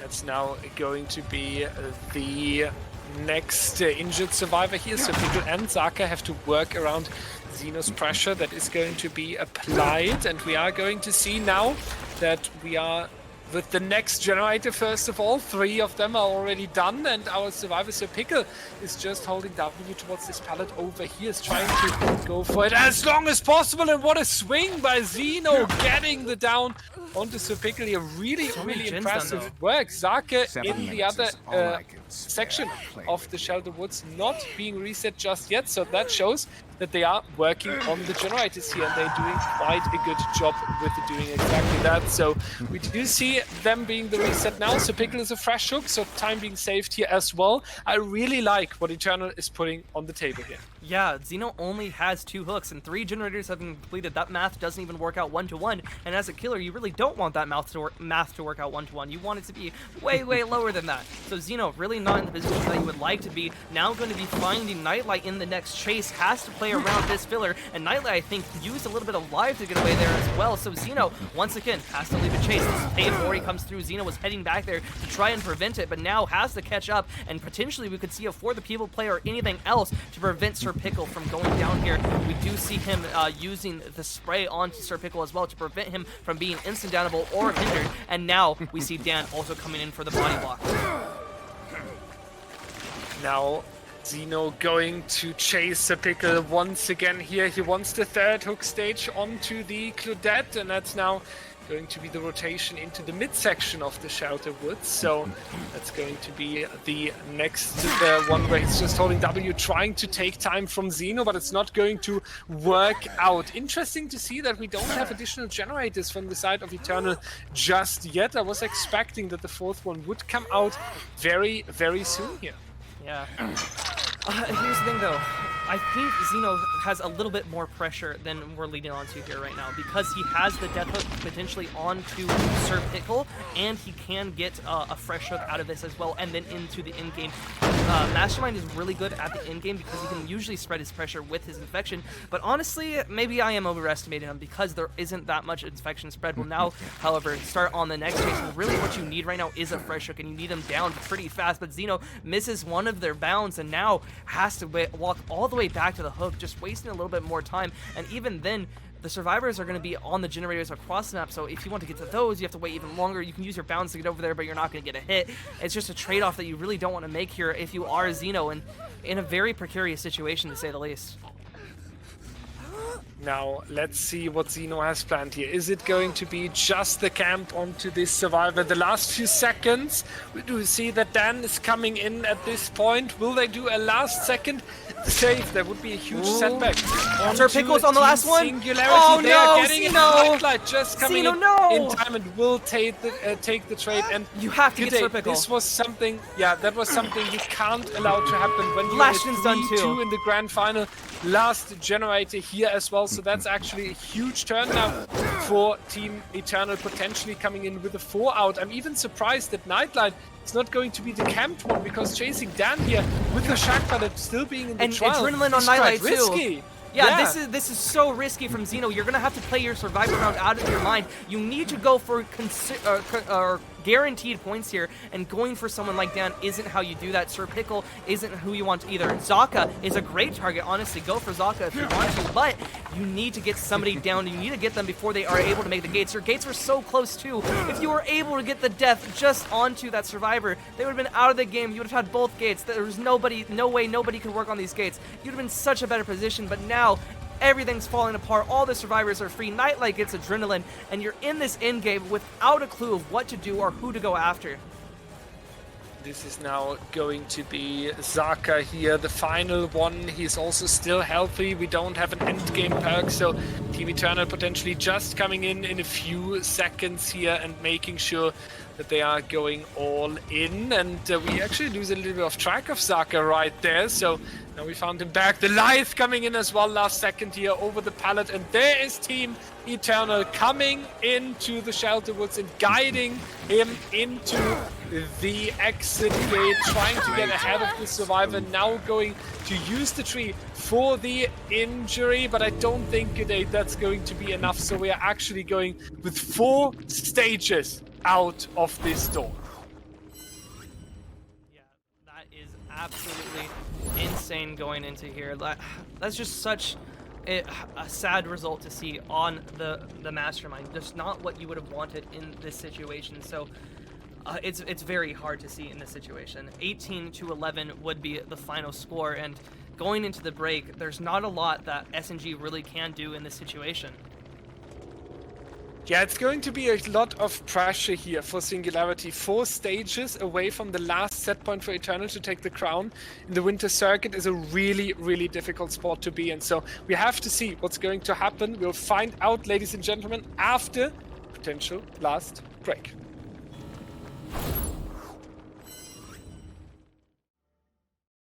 Welcome in, everyone. Nightlight has it on his hands. We have 3 set points for Eternal, and that means Eternal can close it down and take the crown of the Winter Circuit. Eternal and SNG coming in with the rosters as follow. Nightlight on Killer for Eternal. We want Arima, Granout, and Zeno on the Survivor roster. And on the DBDLeague roster, we also made some changes. That's going to be a -2 for staff because Mathis joined for the final 12. Welcome in, my friend. Hello, everybody, and I'm also finally here for the grand finals. I've been insisting to also take some effort myself and join on the casters booth, and I will be here for the, as Dai has already introduced us, the potentially final game between Eternal and Singularity in the grand finals of the Winter Circuit, with only 5 stages that Nightlight has to get, as we've seen in the previous game with some phenomenal chases by Zaka at the beginning. Zeno was only able to get 4 stages in his previous game and not a single kill. So Nightlight really doesn't have to do much here. We already seen the Noid come out. So Nightlight realistically only needs 1 kill before, or maybe even 1 to 3 hooks before even all the 5 gens up, and then just get 1 more down with Noid, and that would already be GG. So it's very smart to see him bring the Noid very early on, and we also see the extremely early hit onto Zeno. What Zeno was struggling so much with to get onto Zaka, the hit coming in so early and almost getting getting instantly downed on the long wall jungle gym and not being able to crawl under the pallet. That's going to be the hook at 5 generators remaining. Yeah, this is not what you want to look like when you're Singularity coming into the potentially last trial of the grand final of the winter circuit here. We just talked about it. Nightlight just needs 5 stages, and handing out the first one on 5 generators still standing is not the play here. Singularity a little bit in chaos, a little bit falling apart here. Nightlight with great pressure early on, making the right decision and showing his skill to make sure that Zeno is on the hook. And yes, very obviously, we'll see Nightlight just camping here, not caring about this generator too much there either, because Mathis, you really earned the time to camp this survivor into the second stage here. Yeah, exactly. We've only seen 1 generator pop so far. We do, however, have not seen a single other survivor outside of Xeno so far. So I am expecting our 3 remaining survivors to be evenly split on 3 different generators. So we should see 2 more pops relatively soon. But we do see a 1-man save attempt coming in so far. But there must be a survivor hiding nearby, and exactly what we're going to see. Arima, the body block from Nightlight will not allow Grenoud to get the unhook here. This is horrendous for Team Singularity. It's going to be 3 injuries now. Xeno will be unhooked, but Grenoud will be downed in exchange. But we did all very much remember the firecracker save from early on, and Arima was trying to go for it, but is instead going to pay the price. That is 2 survivors slugged at 4 generators remaining, and Nightlight only needs 4 stages. And right even before the game started, I do have to point out, 4 stages, that is definitely not something that as a mastermind you should be satisfied with, and Nightlight is showing us exactly why. Getting so much pressure so early on, this killer has incredible potential for chases and 4v1 in general, especially on an empty map like Shelter Woods. And we have a slug, an injure, and a hook right now, with only V1 being the only healthy man standing currently. So this is quite the predicament that Team Singularity is in. It's an extremely precarious situation that will basically be near impossible to turn around, or realistically speaking, with Arima on the hook, 1 survivor injured. They can't go in for the double save. Now Xeno is also infected, so even if he's healed, he will still be one-shottable. But we see Xeno juking here by the hook, and he's going to take the down. And Grenoud will be picked in the meantime, but that's basically just the trade on a different person. Well, we still have 1 survivor injured, 1 survivor hooked, and 1 survivor injured. No double save is possible. This is still extremely precarious, and we are most likely going to see Arima hitting the second stage every second. And that's the difficult thing, right? Singularity had to take a lot of risk here to put pressure back onto Eternal after the 4 stages game. You have to risk something, you have to throw something in, and it didn't work out, and that's why it's looking a little bit chaotic now here in the final trial. Unfortunately, Singularity falling a little bit apart. Now V1 being caught by Nightlight as well. That's going to be the injury right here, and Nightlight at this point just collecting the pressure, collecting the hook stages for Team Eternal to crown themselves the next winner in DBDLeague after All Hallows League and after so many great showings like in Season 7 beforehand. They are taking it once again here. They are on edge. It will be hook stage number 4 when Arima dies, so any additional hook stage afterwards is going to make sure that they are going out as the winner here. Nightlight on edge and on the peak with his Team Eternal. They are on a win streak recently in competitive Dead by Daylight for a while already, and they will just add Winter Circuit of DBDLeague to that. There is a generator in repair, but I don't think Nightlight is going to feel too threatened by that, because he knows he has a lot of time. 4 objectives to go, trying to go for the mind games here as well. Not going to work out though, because V1 decides to just go for the generator, but that was a little bit too confident right here. And Mathis, this hook stage is going to seal the deal. Nightlight is at the edge of glory, and he's about to claim the title. The 5th stage, that is going to be done deal for Team Eternal. Once again, back-to-back, the defending champions of every single DBDLeague tournament ever since Season 7. Once again managed to win Winter Circuit after having won Season 7, after having won the All Hallows League 2022, and now winning the 3rd tournament in continuation. I believe they even won the tournament before that, but I can't even exactly remember. Yeah, as we see, Nightlight has secured his 5 stages. We see 2 survivors left standing, but Grenoud already just sort of spamming A and D while running away from Nightlight, fully acknowledging the fact that it is indeed been lost. And I also want to point out once again how beautifully these two teams have fought it out over and over. Almost saw an exact rinse and repeat of the winner finals between these exact two teams as well. I was mesmerized seeing how that unfolded at the start also. When we saw first Singularity win Eternal's pick, then Eternal win Singularity's pick, and they also tied on that pick and were in the end able to win it with what we saw with Doctor. And the last time we saw the exact same thing happening with the Artist set, where V1, that once again to point that out as well, V1 only because the map was set wrong by Team Singularity did they lose the deciding set, the deciding set in their first matchup. And this could have changed the entire outcome of the tournament.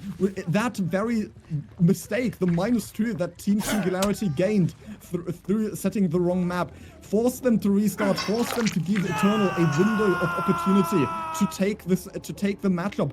So they did manage to get to grand finals and then once again beat Singularity. That could have turned out way different, as Eternal would have also had to face off against Sequence, which now Singularity had to beat and which they successfully did. But that could have turned out so differently if it was just for Team Singularity picking the correct map here. And Nightlight is now just accumulating as many stages as possible. It's already over anyway with Xeno hooked in basement, close to death. Also, we see Grenout attempting a one-man save here, but it's already 7 stages. It's still 3 generators remaining. This is absolutely looking like a fortress, and at least 2 generators remaining as we now see the injure onto Grenout. And somehow only Xeno not going to take the green stuff either, but a beautiful flick straight onto Grenout is going to be grabbed out of the window. Xeno just going to be standing nearby in Nightlight and admiration, knowing that it's now completely over and Eternal still out on top after so long. Absolutely insane showing here by Eternal and Nightlight, just sealing the deal, taking the crown, and you can really see how much meaning it has, right? He's collecting these final hook stages. You can see the little bit of celebration already, and it just looks so good. A little bit of saying goodbye here from Singularity at the lockers as well. A little bit of meaning, a little bit of fun, but it was an exciting story all along. Not only the match between Eternal and Singularity with the winner finals before, just seeing these teams popping off in the winter circuit. They have introduced so many great ideas, so many great strategies, and we've seen so many good things here from them. So winter circuit was also a good sneak peek of what we have to expect when we are seeing these teams play week after week in Season 8, all against everyone. That's going to be the next exciting adventure for the DBDLeague, ladies and gentlemen. Xeno and Grenout here finding themselves in the basement, thus leaving V1 at the moment, and Nightlight seems to go for the 4K here. It's just going to pick this one, knows that the hatch is going to spawn at the shack of the shelter goods here as well, and that's going to be the sealing the deal, potentially celebrating here a little bit once again. Mathis, one question while we are enjoying these last seconds. We are on Shelter Woods. It's actually a good time to talk about it. What do you think about the new Shelter Woods layout for competitive DBD? Oh yeah. That's one thing that a lot of people have already discussed, as we also see the penultimate generator being popped by V1, hoping to see a 1v1 chase here. But yeah, the map change, the big iconic tree in the middle will be removed and replaced by sort of a military army base, which when friends and I first looked at the trailer, or even streams, or when the PTB was being played by other streamers, we at first thought it was going to be the army camp from the first Predator movie, which does still look like still very similar, but much more futuristic, as we've already seen with the school merchant chapter. But one thing that needs to be pointed out is there are 2 safe windows in the middle, and also a safe pallet and another, I think, decent fill-up control. If Mastermind still stays on it, Mastermind still has the capability to outplay those windows quite well. And then also the new spread of the jungle bins is actually is almost as interesting as the new main building, because there's going to be one in every single corner, so you will have 0 potential to chain them whatsoever. As we see, like, exactly where Nightlight is currently, there's 2 relatively close nearby, but there's now going to be huge gaps between all of them. So I think the new one is going to be very exciting, especially with a main building on an originally so empty map, or what most people consider to be such a wasteland. What do you think about it? Yeah, I've seen it so far. I like the layout. I like the approach they are taking for Shelter Woods. Obviously, me not being in comp actively as a player anymore, I haven't analyzed it that deeply. Oh I boy, just think the idea is great of turning something that open into something more like a back and forth area for the survivors and the killer to play around is going to be a good change for Shelter Woods. We just need to see potentially which killer is then capable of dealing with that. But ladies and gentlemen, seal the deal from Team Eternal. They're taking the crown in the Winter Circuit 2023. Congratulations to them for a great tournament and a great showing. Congratulations to Singularity for coming out as the very, very strong second one right here. What a tournament we are finishing today. And now this, as always, starts a long list. I know the production team is going to yell at me, but I will make it quick.